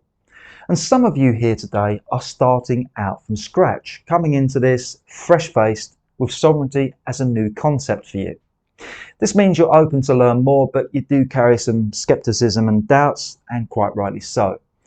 If you are new to sovereignty, or you have been doing this for a few years now, one thing is for certain. Going on a solo journey, when doing it all on your own, there is no guarantee that you will find the right knowledge, the right procedures, or even the right people that you do need in order to achieve sovereignty. You may not know what to learn first, what's most important, or which methods are the most effective. You will be experimenting through trial and error and guesswork and chances. When going on a solo journey, there is no guarantee that you'll even stay committed to the cause. I mean, it's much harder to maintain discipline and stay inspired when you're learning and doing things in isolation. When the going gets tough and there's no one to cheer you on and support you, you could lose heart and give up. And so if you attempt sovereignty all on your own without a clearly defined roadmap that takes you from A to Z, then you are likely to make wrong turns, make a lot of mistakes and get lost and confused, all of which will cost you energy, time and money. And I know all this because I myself did attempt sovereignty as a solo journey until I realised that I needed help. My journey into sovereignty improved tenfold when I joined a sovereign organisation in America called Pantera Vida. And so, yes, all of you here today, you can do sovereignty all on your own as a solo journey, but the probability of success is low and the journey is much longer with no guarantee that you will get the right results. Doing it on your own, it could take you anywhere between 4 to 6 years to complete the transition into sovereignty. But can you wait another 4 to 6 years before you see a change? Can you keep going as you are for another 4 to 6 years? Here is the second option you have to achieve sovereignty. You can hire experts and professionals. You can hire solicitors, estate agents, estate planners, wealth managers, and tax consultants to help you restructure the legal status and standing of your life and estate. These experts and professionals can help you secure and protect some of your freedoms, values, and rights from the corruptions of the system. However, this type of help can be expensive. These experts and professionals charge many thousands, but there is one fundamental flaw. These experts and professionals, they are all public agents that work within the public domain under the rules and regulations of the Crown and State. They have been licensed and trained to provide legal solutions for citizens. They do not practice sovereign law. They cannot help you to unwind from the corrupt system. They cannot help you to gain true freedom and independence from the public domain. They can only help you to restructure your life and estate within the public domain. And that brings me to the third and final option that you have. You can join our sovereign organisation. You can get involved with Grace Private Society and gain access to our Sovereignty Academy and private court. And here is exactly why our sovereign organisation is fully equipped to assist you with your transition from citizenship to sovereignty. And we begin with Grace Private Society. What is Grace Private Society? We are a private community of living men and women who no longer wish to participate as fictional legal entities in a corrupt and failing system. We have formed a private society as private members with sovereign status and standing. We have come together in mutual benefit and support to create lives of peace and prosperity. This means if you joined our society, you would join a private community of like-minded people who face the same struggles as you, who want the same results as you, who want to create and live in the same world as you. You will join a private community of mutual strength and support. As a private society, our mission is to create and develop a new private domain that serves our best interests. This means not only are we doing the work to establish sovereignty as individuals, collectively, we are also creating our own new private economy with new systems and services to benefit and improve our lives that offers peace and prosperity. As a private society, we come together as sovereigns. We combine our individual talents, life experience, knowledge and skills to create a new world paradigm that uplifts and honours life. A new world that we would be proud to give to our children and pass along to the next generations. When you join our sovereign organisation, you also get access to our Grace Private Court. Our private society has its own private court with its own sovereign law form within its own venue and jurisdiction that was created to respect and honour the sovereign freedoms, values and rights of all our private members. As a private member of our society, your life and estate will gain full protection and support from our private court. We have established our own private court process so that your transition from citizenship to sovereignty is recognised and recorded as an adjudicated fact of law. For you to end citizenship and establish sovereignty in this world, you must implement sovereign procedures that require sovereign documents that must be recognised and recorded in a court of law as an adjudicated fact of law. You must establish a court record as witness and testament that you have ended citizenship, that you have established sovereignty. Having a court record is a crucial part of sovereignty because at any time in the future, you might need to demonstrate and prove to a public agency or authority that you are no longer a citizen, that you are no longer under the authority of the Crown, State or its government, that you are no longer responsible or liable for any of the rules, regs, codes and policies of the public domain. With a court record established in our private court as an indisputable fact of law, your sovereignty will be recognised and accepted in both the private and public. This means your sovereignty can never be denied or rejected by any public authorities who may attempt to treat you like a citizen under their control. The public authorities will never be able to substantiate or prove a claim to your life and estate. They will never have the authority and rights to trespass against your life and estate once these public authorities have received from our private court the recorded proof that you are no longer a citizen within their venue and jurisdiction, where they must cease and desist from all actions against you or face their own self-made consequences. And as part of our private court, we have a justice service to assist you in all lawful and legal matters that concerns the freedoms, values and rights of your life and estate. We have a justice service to assist you in dealing with public agencies, public authorities and public courts. That brings me on to Grace Sovereignty Academy. Our private society is for sovereign men and women only who complete and graduate from our Sovereignty Academy. In a nutshell, Grace Sovereignty Academy is a master course and mentorship program that teaches you the specialised knowledge, skills and lawful procedures to transition from citizenship to sovereignty. So let's take a closer look at this. We begin with the master course. When you join our academy, we provide you with a private members account on our website where you can gain access to a master course of material that teaches you the knowledge and procedures to achieve sovereignty. A master course that has been structured with 50 modules of layered learning, that has been thoroughly researched, implemented, developed and perfected over the past 200 years. Because sovereignty is a movement, is a transformation in human consciousness that has been taking place over the past 200 years.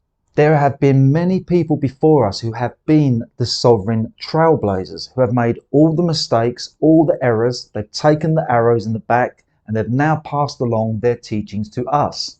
And so we are now standing on the shoulders of giants. We now deliver to you a tried and tested sovereignty master course that takes you from citizenship to sovereignty that is proven to get results. That brings me on to the mentorship program. Our academy is delivered to you with a 90-week mentorship program where I show up each week to personally teach, guide and support you with learning and implementing the teachings of the master course. My mentorship comes with live training sessions. Over a 90-week period, you will join me once a week on a live video call where I present to you the modules of the master course. And during these live training sessions, you can interact with me, share your thoughts and views, you can question and clarify everything that you learn, where you get expert validation on your results and progress in real time, where you are 100% certain about what you are learning and where I shall walk you through the entire master course from beginning to completion. There is no guesswork, no trial and error, just proven results, where you are guided straight to what works, so that you know exactly what you are doing, when you're doing it, and why you are doing it.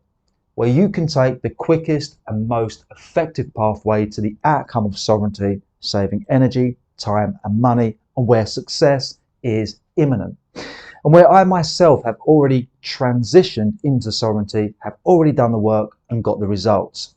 With our Sovereignty Academy, you get a master course and mentorship program, and you will benefit from structured execution. This means you will not have the 50 modules chucked at you all at once, as this would confuse you, overwhelm you and blow a gasket. Instead, I will deliver to you each module in a stage-by-stage process. It will be a process of layered learning and results, where the knowledge and outcome of each new module builds upon the last, where you complete one module at a time, doing everything in bite-sized pieces and with a process that is easy for you to understand and easy for you to follow. You will also benefit from measurable results. Inside this academy, we get straight to the point. We only focus on the tasks at hand. We take massive action to manifest big results that makes a real difference in our lives. Each and every week that you join me on a live training session, I shall present you with new information where you can implement what you have learned and get a result. Each and every week, you'll be changing who you are, how you think, and how you operate in this world. Each and every week, you will get measurable results that upgrades and improves your position in life, where you have a metric for success, where you can actually see your progress. You will also benefit from community support. You will join the live training sessions with a small group of 25 people, where the training sessions are interactive with Q&As. Doing the training sessions with a group of people will expedite your learning and results because you'll be listening to the views and experiences of others. You'll be sharing questions and answers. You will be interacting with your peers. You should gain more perspective, insights, and support.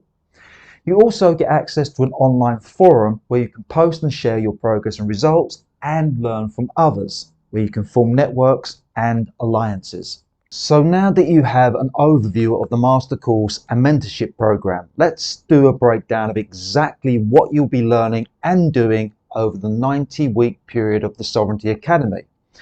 Here is how it is structured. Grace Sovereignty Academy is structured as a 90-week master course and mentorship program.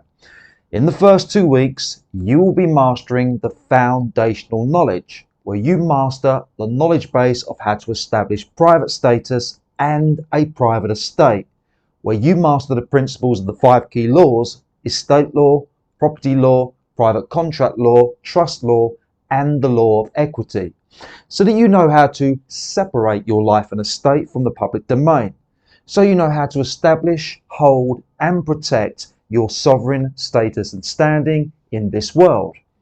In the first 10 weeks, you will also study the foundational documents and procedures of our private society and private court, so that you are fully informed about the principles and mission of our society and court, so that you know how to interact with our society and court to establish and express your life purpose and potential.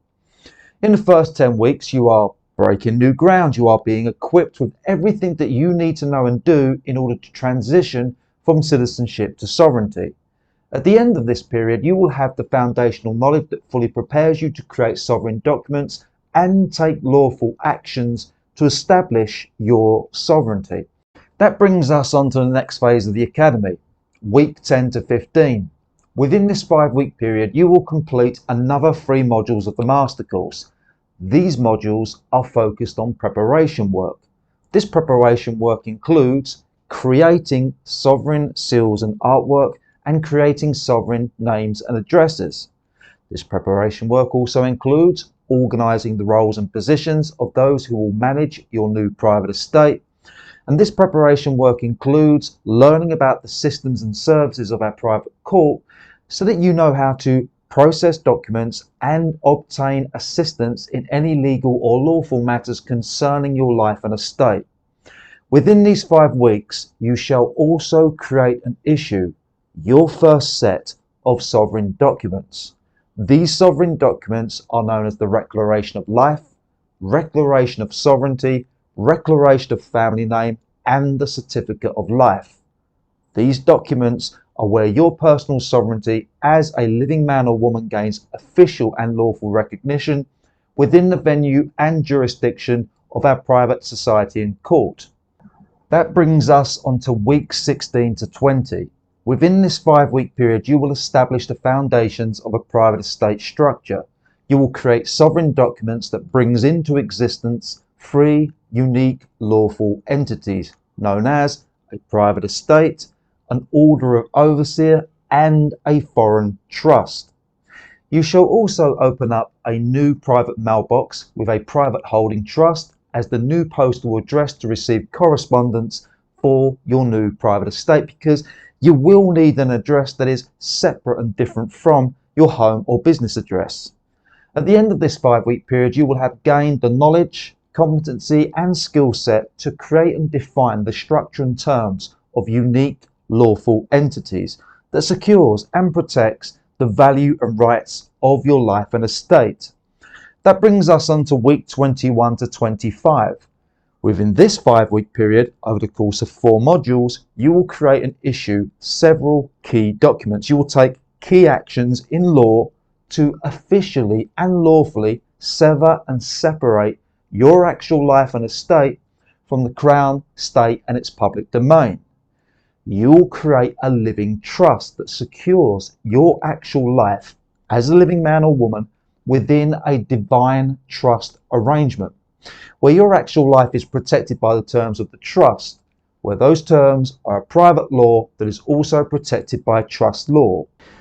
You will also create an international will that expresses your sovereign will and intention to be free from all legal bondage and free from all authorities in this world. You shall also create and issue the declaration of status to inform the Crown and state that you are correcting your status and standing from citizenship to sovereignty.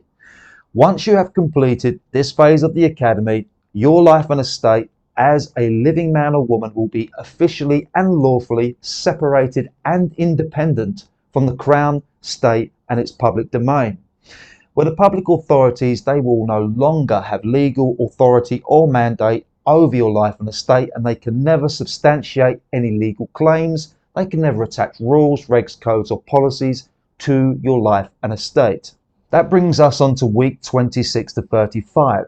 Within this 10-week period, you will implement the sovereign document and procedure known as a private estate trust, where you contain the equity and rights of the citizen, including your life and estate, as managed by HM Treasury.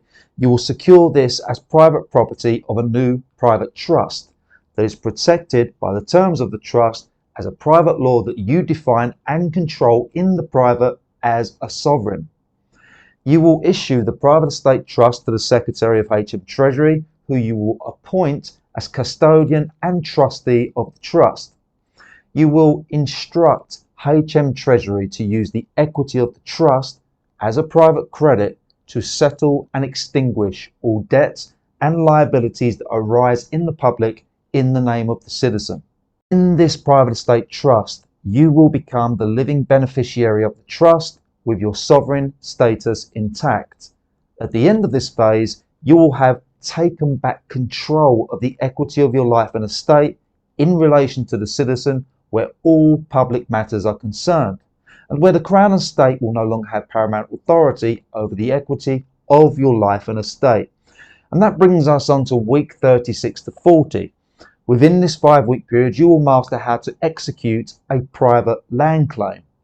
If you have real estate property, or you are going to buy real estate in the future, that real estate will be attached to property titles that bonds the real estate to the legal framework of the Crown and state. The land under the real estate has also been captured and contained into the sovereign trust known as the Crown Commonwealth, where the Crown and state controls the sale, purchase and use of any real estate property on the land.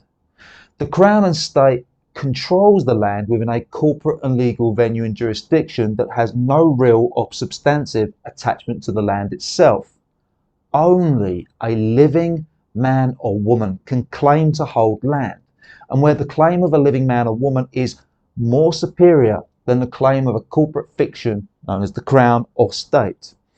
And so we teach you how to execute a private land claim to claim and hold land as a sovereign, where you can lawfully evict the inferior claims and attachments of the Crown and state, where you can lawfully remove the tax liens and encumbrances of the local council, where you can claim the property title and secure that title into a private trust and use the equity of the private estate trust to neutralise all property taxes, where you as a true sovereign can hold land free and independent as your own sovereign territory, as your own private domain, to hold your own private estate that is 100% separate from the public.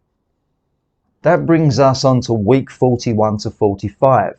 Within these 5 weeks, you will establish what is known as a General Services Trust to secure and contain all the services that you need to obtain from the local council to facilitate your life. In this private trust arrangement, you will become the living beneficiary of the trust so that you can receive the general services without creating any legal bondage with the local council. You will appoint the highest officials at the local council office as the trustees of the trust, and where they shall have a legal duty and liability to handle and settle all public matters and debts relating to your use of the public services, where they will be instructed to use the equity of your life and estate that you have secured with HM Treasury to discharge all claims and debts. That brings us on to week 46 to 55. Within these 10 weeks, you will systematically restructure all the matters of your life and estate in relation to all public services that you will secure in private trusts.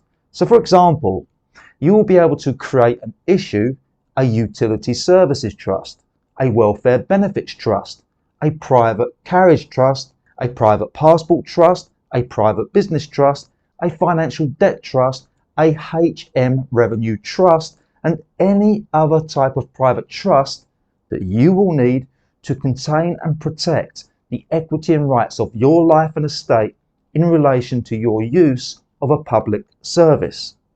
Once you have restructured all the public services into new private trusts, you will be able to access and use those public services without placing your actual life as a sovereign man or woman into legal bondage or personal liability with the Crown, state and its public domain.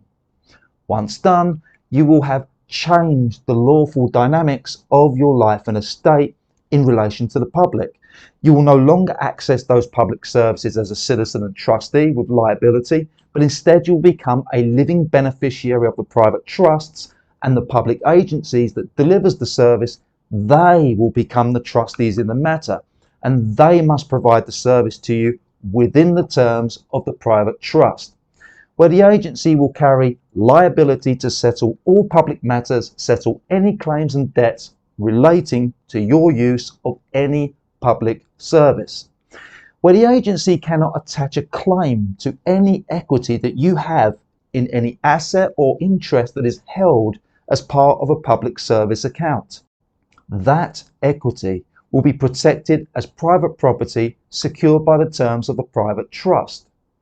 Once you have completed this phase of the academy, the equity and rights of your life and estate in relation to your use of all public services will be fully protected from the controls and extortions of the public domain. And that brings us on to week 56 to 60. Within these 5 weeks, you will execute a final court record within our private court. This final court record is a final recognition and account of all the lawful documents and procedures that you have implemented to restructure and secure your life and estate as a sovereign man or woman. You will also undergo training sessions on how to manage your new status and standing as a sovereign man or woman when it comes to dealing with public agencies and executing new private trusts. That brings us on to week 61 to 65. Within these 5 weeks, we turn our attention back to the private estate structure. We start with new banking. You will establish what is known as a private association so that you can receive tax-free funds to capitalize the new private estate, where you should also set up a new domestic bank account and offshore bank account, and these new bank accounts will be used to handle all the finances for the new private estate for the purpose of funding and investing and paying income and expenses. Once these new bank accounts are set up, you will be able to transfer your personal income and savings over to the new private estate with the intention of funding the estate so that you can build wealth within a new private domain that is separate and immune to the rules, regs and codes of the public domain. In particular, you will need an offshore bank account to protect your income and savings from a government that now has the powers to freeze and seize your domestic bank account. That brings us on to week 66 to 75. Within these 10 weeks, you will execute a private wealth transfer. You will implement private trust conveyances where you can lawfully transfer the equity and rights of your real estate property, all your assets and interests out of the public domain and into the new private estate structure, where the equity and rights of your wealth is shielded within private trusts governed by your private law within your new private domain, and where you can hold, use and build wealth with tax immunity. That brings us on to week 76 to 85. Within these 5 weeks, we teach you how to execute power of attorneys so that you can transfer the authority and rights of your life and estate over to trusted people who can act as your agents to deal with aspects of your life and estate when you are not available. Where you can also authorize public agents as proxies to assist you with public matters, to assist you with handling public services, accounts and contracts. You will also create advanced directives, such as a medical directive, funeral directive and a business directive. These directives are where you organise these specific matters of your life and estate so that they can be handled in the event of your illness, injury, incapacitation or death. That brings us on to week 86 to 90. Within these final 5 weeks, we focus on the principles, duties and responsibilities of private estate management. And we tie up any loose ends that we have with outstanding documents and procedures, and that completes your transition from citizenship to sovereignty, where you graduate from Grace Sovereignty Academy, and from that point onwards, your new sovereign status and standing, along with all the private matters of your life and estate, they will be conducted with you as a private and sovereign member of our private society, where you get full guidance and support from our society and court. Now, before I get to the financial outlay of what it will cost you to get involved with our organisation, I need you to understand the immense value that you will gain when you join our sovereign organisation. And there are 8 types of value that you shall gain and benefit from, and those are mentorship value, master course value, documentation value, private court value, private society value, money saved value, time saved value and status gained value. Let's speak to each one of those values now. We begin with mentorship value. When you join the Sovereignty Academy, you get mentorship direct from me as a certified practitioner of sovereign law. And I do come with over 39 years of life experience, knowledge, wisdom, expertise and results. I am well versed in many different aspects of life. My life journey so far has been one of tremendous growth, extraordinary experiences, and I consider who I am and what I know to be my most valuable asset. From me, you will get expert advice, guidance, accountability and support. And it's my job to make sure that you do get results. My mentorship will help you to avoid a lot of costly mistakes, will help you to get where you want to go a lot quicker than it's possible alone. My mentorship will save you energy, time and money, and of course, it does come with a financial value. For example, if I was to provide you one-on-one mentorship over a 90-week period, I would normally charge you £125 per session.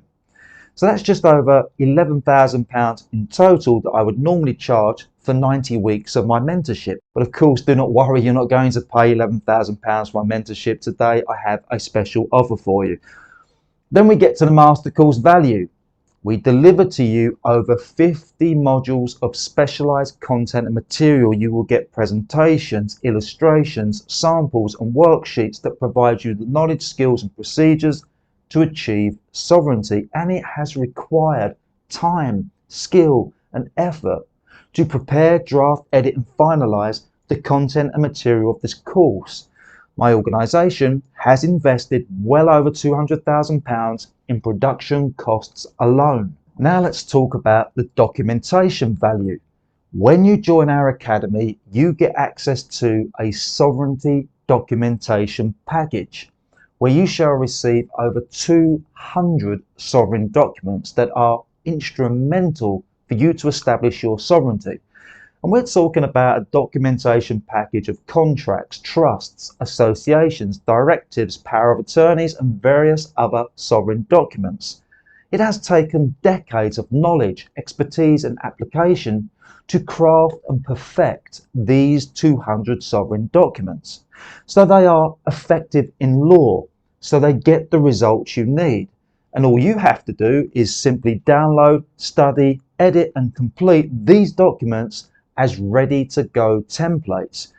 Now, if you were to approach a solicitor and have these documents drafted, then you can expect to pay anywhere between £150 to £400 per document, depending on the size and scope of the document and the administrative support that you need to go with the document. Now, if I was to take a conservative figure and price each document with an average face value of £200, those 200 sovereign documents would equate to £40,000. That's £40,000 that you would pay on the open market to purchase these documents. These documents are worth £40,000 to you. And not only are these documents applicable to sovereignty, these documents are also transferable and adaptable for personal and business use. You can reuse them throughout your entire lifetime, saving and gaining value over and over again. Now let's talk about the private court value. When you join our organisation, you get access to our private court so that you can establish a court record for your sovereign documents and procedures. Processing that court record does have an administrative cost. We also provide you with a private justice service to assist you with all legal and lawful matters that concerns the freedoms, values and rights of your life and estate when it comes to dealing with the government, public agencies, public authorities and public courts. Our private justice service will honour, uphold, protect and defend your sovereignty. Our private justice service can provide you with all the support, guidance and advice that you need. And our justice service, it does have an administrative cost. Then we have the private society value. You gain the value of joining a private community of sovereigns where you get mutual benefit and support, where you can create and exchange value with your sovereign peers, where you can participate in sovereign projects and ventures and benefit from any equity stake in any contributions that you make towards the expansion and development of our private society. Then we have money saved value.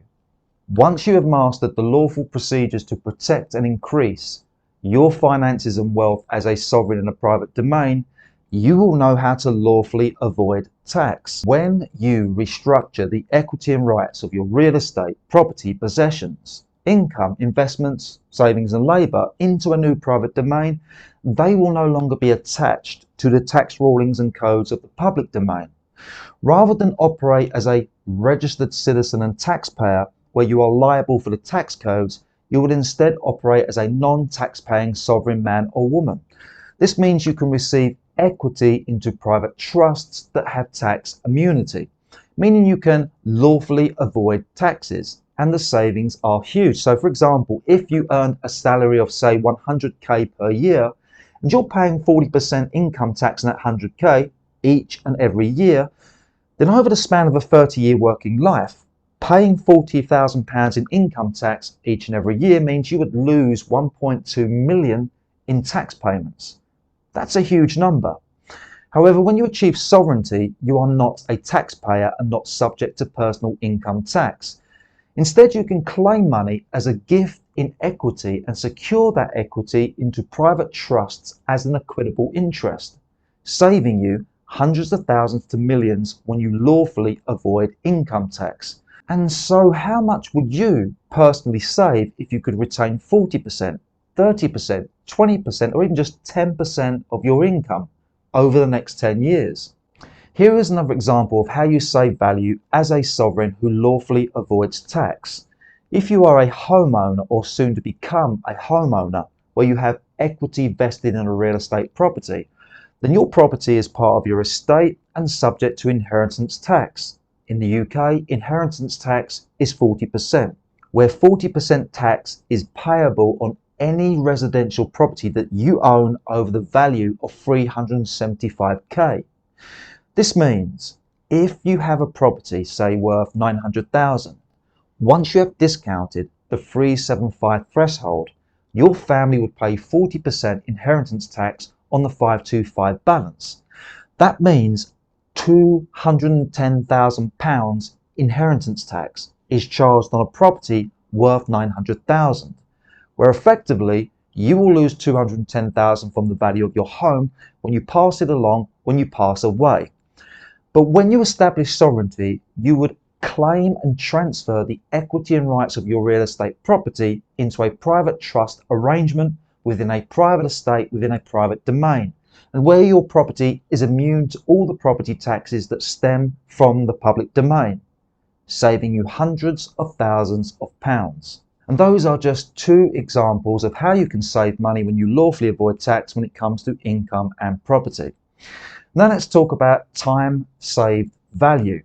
When you join Grace Sovereignty Academy, you will gain value from time saved, because in this world, time equals money, right? So we all trade our time for money. We only have so much time in life, and our time has a value. Each one of us is worth a unit of money per time. For example, if you worked at a restaurant as a waiter, your time might be worth £12 per hour.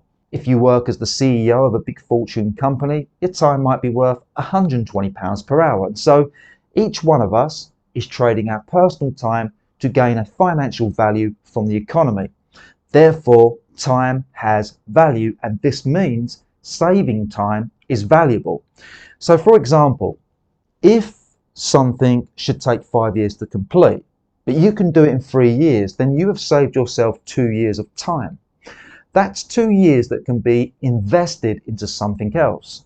That's 2 years of making money. That's 2 years of adding value to your life. Now, when you join our academy, you will save time and money, because everything that you master in this academy, the knowledge, the skills and the procedures, all of this has taken decades of research and knowledge, application and experimentation in which to streamline the process and perfect the results. We have condensed decades of work into years. With our master course and mentorship program, you can now take the shortest route to the highest outcome.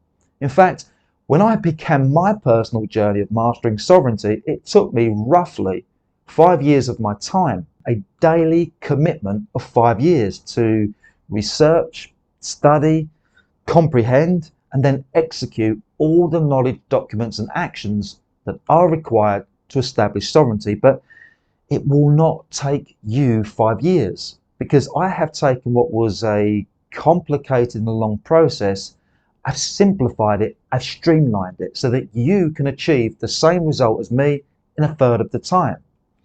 I have provided you with a shortcut to success. What took me 5 years to complete from start to finish, you can now do in under 2 years, where I'm saving you 3 years worth of time. Now, what is 3 years of time worth to you? What is it worth to you financially? What is it worth to you in terms of spare time to pursue other things in life? Because that is how much value I am saving you. Now let's talk about a status gained value. Once you have made the transition from citizenship to sovereignty, you will have developed long-term skills. You will have developed new habits and systems that will continue to pay off for many years to come. You will gain new skills that adds new value to your life. You will gain expertise and practical skill sets in the areas of estates, law, finances, taxation, contracts, trusts, citizenship, sovereignty, and much, much more that you can apply in other aspects of your life. And when you complete this academy, you will also graduate with a certification in sovereign law. We shall recognise and approve your expertise in sovereignty. You will also be offered the opportunity to establish yourself as a private franchise of our Sovereignty Academy. We can provide you with training on how to be a practitioner of sovereign law, and we can provide you with a ready-to-go academy that you can rebrand and where you can use your knowledge and skill sets as a certified practitioner of sovereign law to mentor others and generate value. As a result of this academy, you are upgrading your status. You are improving your lawful, social, intellectual, and financial status. You will be advancing way beyond the general public, where you become more knowledgeable and more valuable to the people in your life and to the people that you serve. You will become known as someone with real solutions that makes a positive difference. Sovereignty is a journey of personal growth and lifestyle development. You will make big changes to improve the quality of your life, and the people you know, your family, friends and colleagues, when they see you upgrading your lifestyle, when they see how your perspective and attitude towards life is more buoyant, determined and positive, when they hear about your progress and your wins, they will treat you differently. They will look up to you more, they will give you more respect, and they will probably want some of the action, because success is contagious, right? Success equals higher status. So there you have it. You have now been informed about the results, benefits and values that you can expect to gain when you join our sovereign organisation. Now let's get to the financial outlay. How much is all of this going to cost you?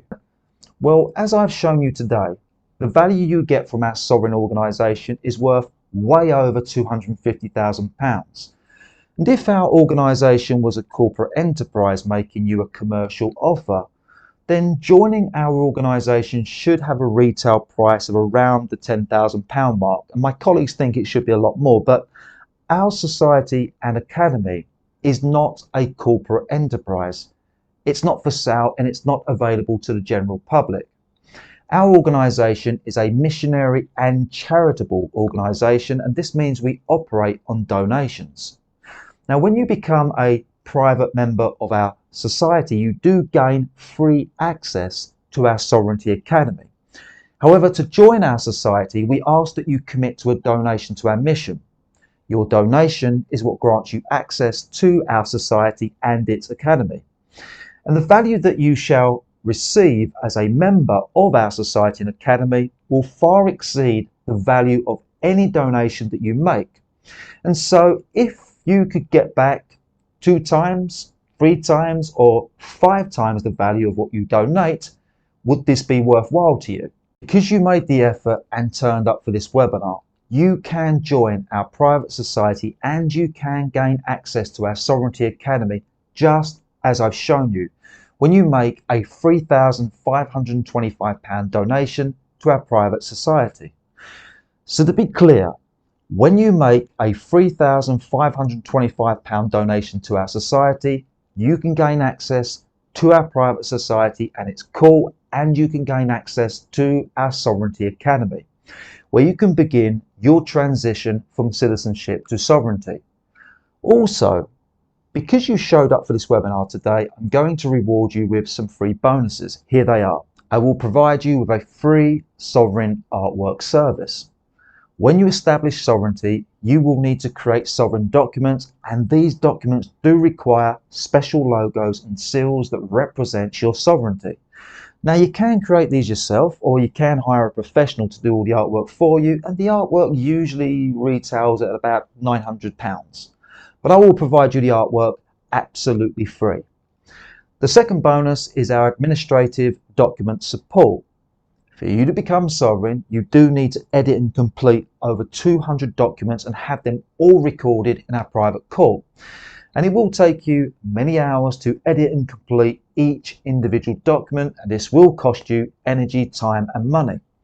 I can remove that burden from you. I can free up your time, save you energy and money when you give us a power of attorney so that we can create all 200 documents for and on your behalf, so you don't have to.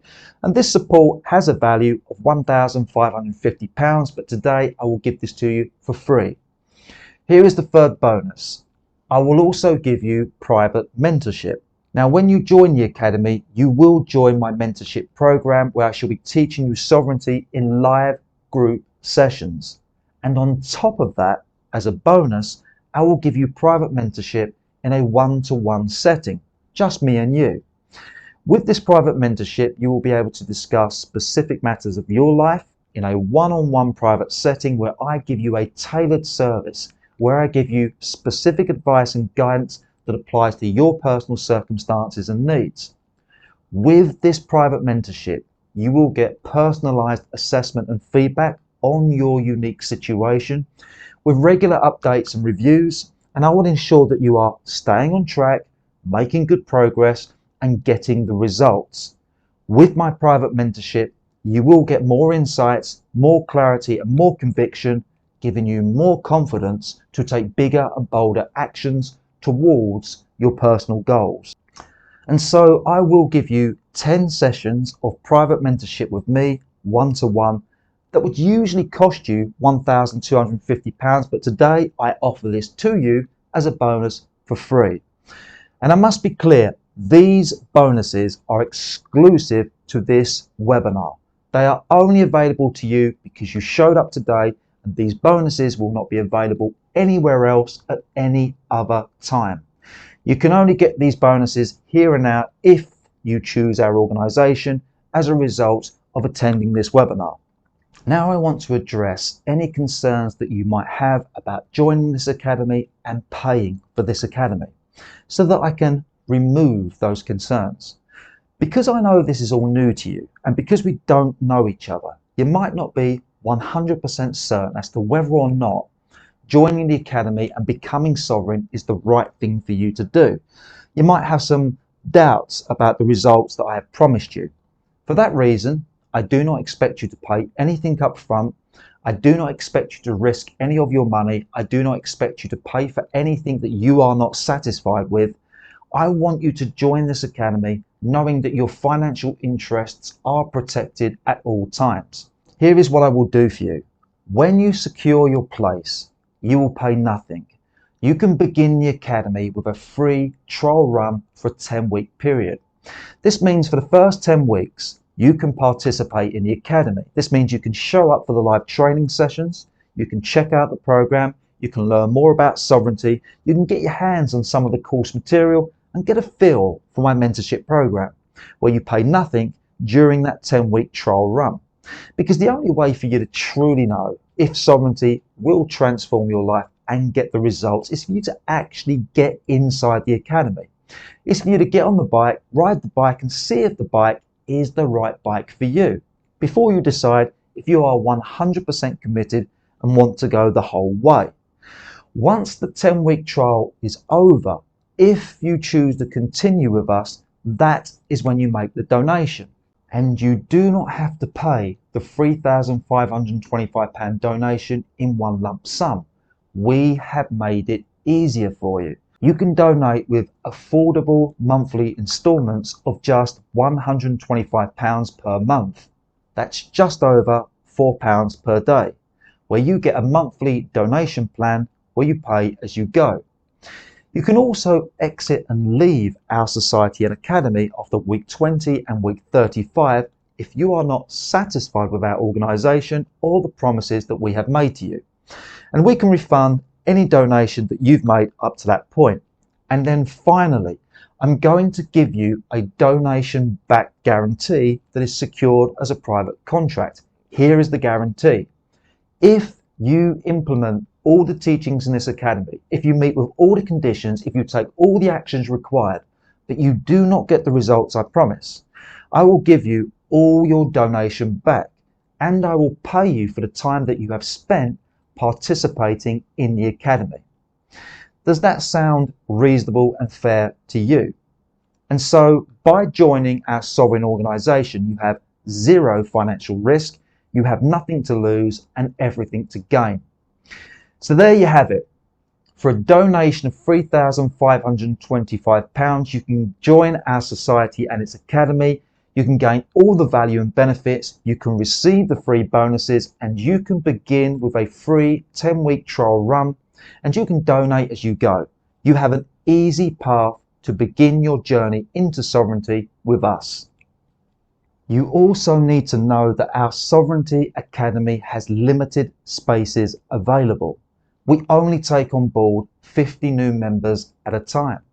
Our next onboarding for new members begins early March 2026, and we do not reopen our doors for new members until late 2027.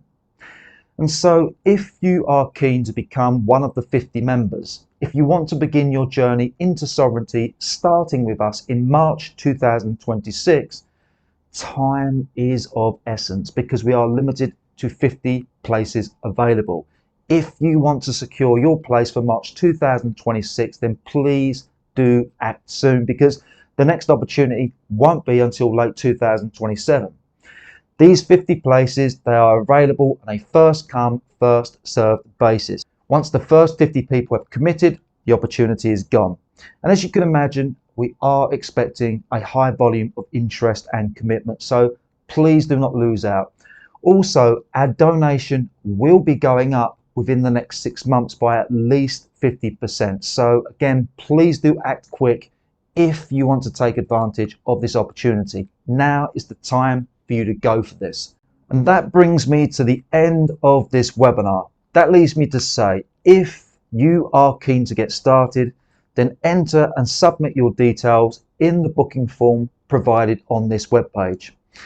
Thanks for your time. It's been a pleasure, and I hope that I get to speak with you sometime soon in the near future. And in the meantime, take care.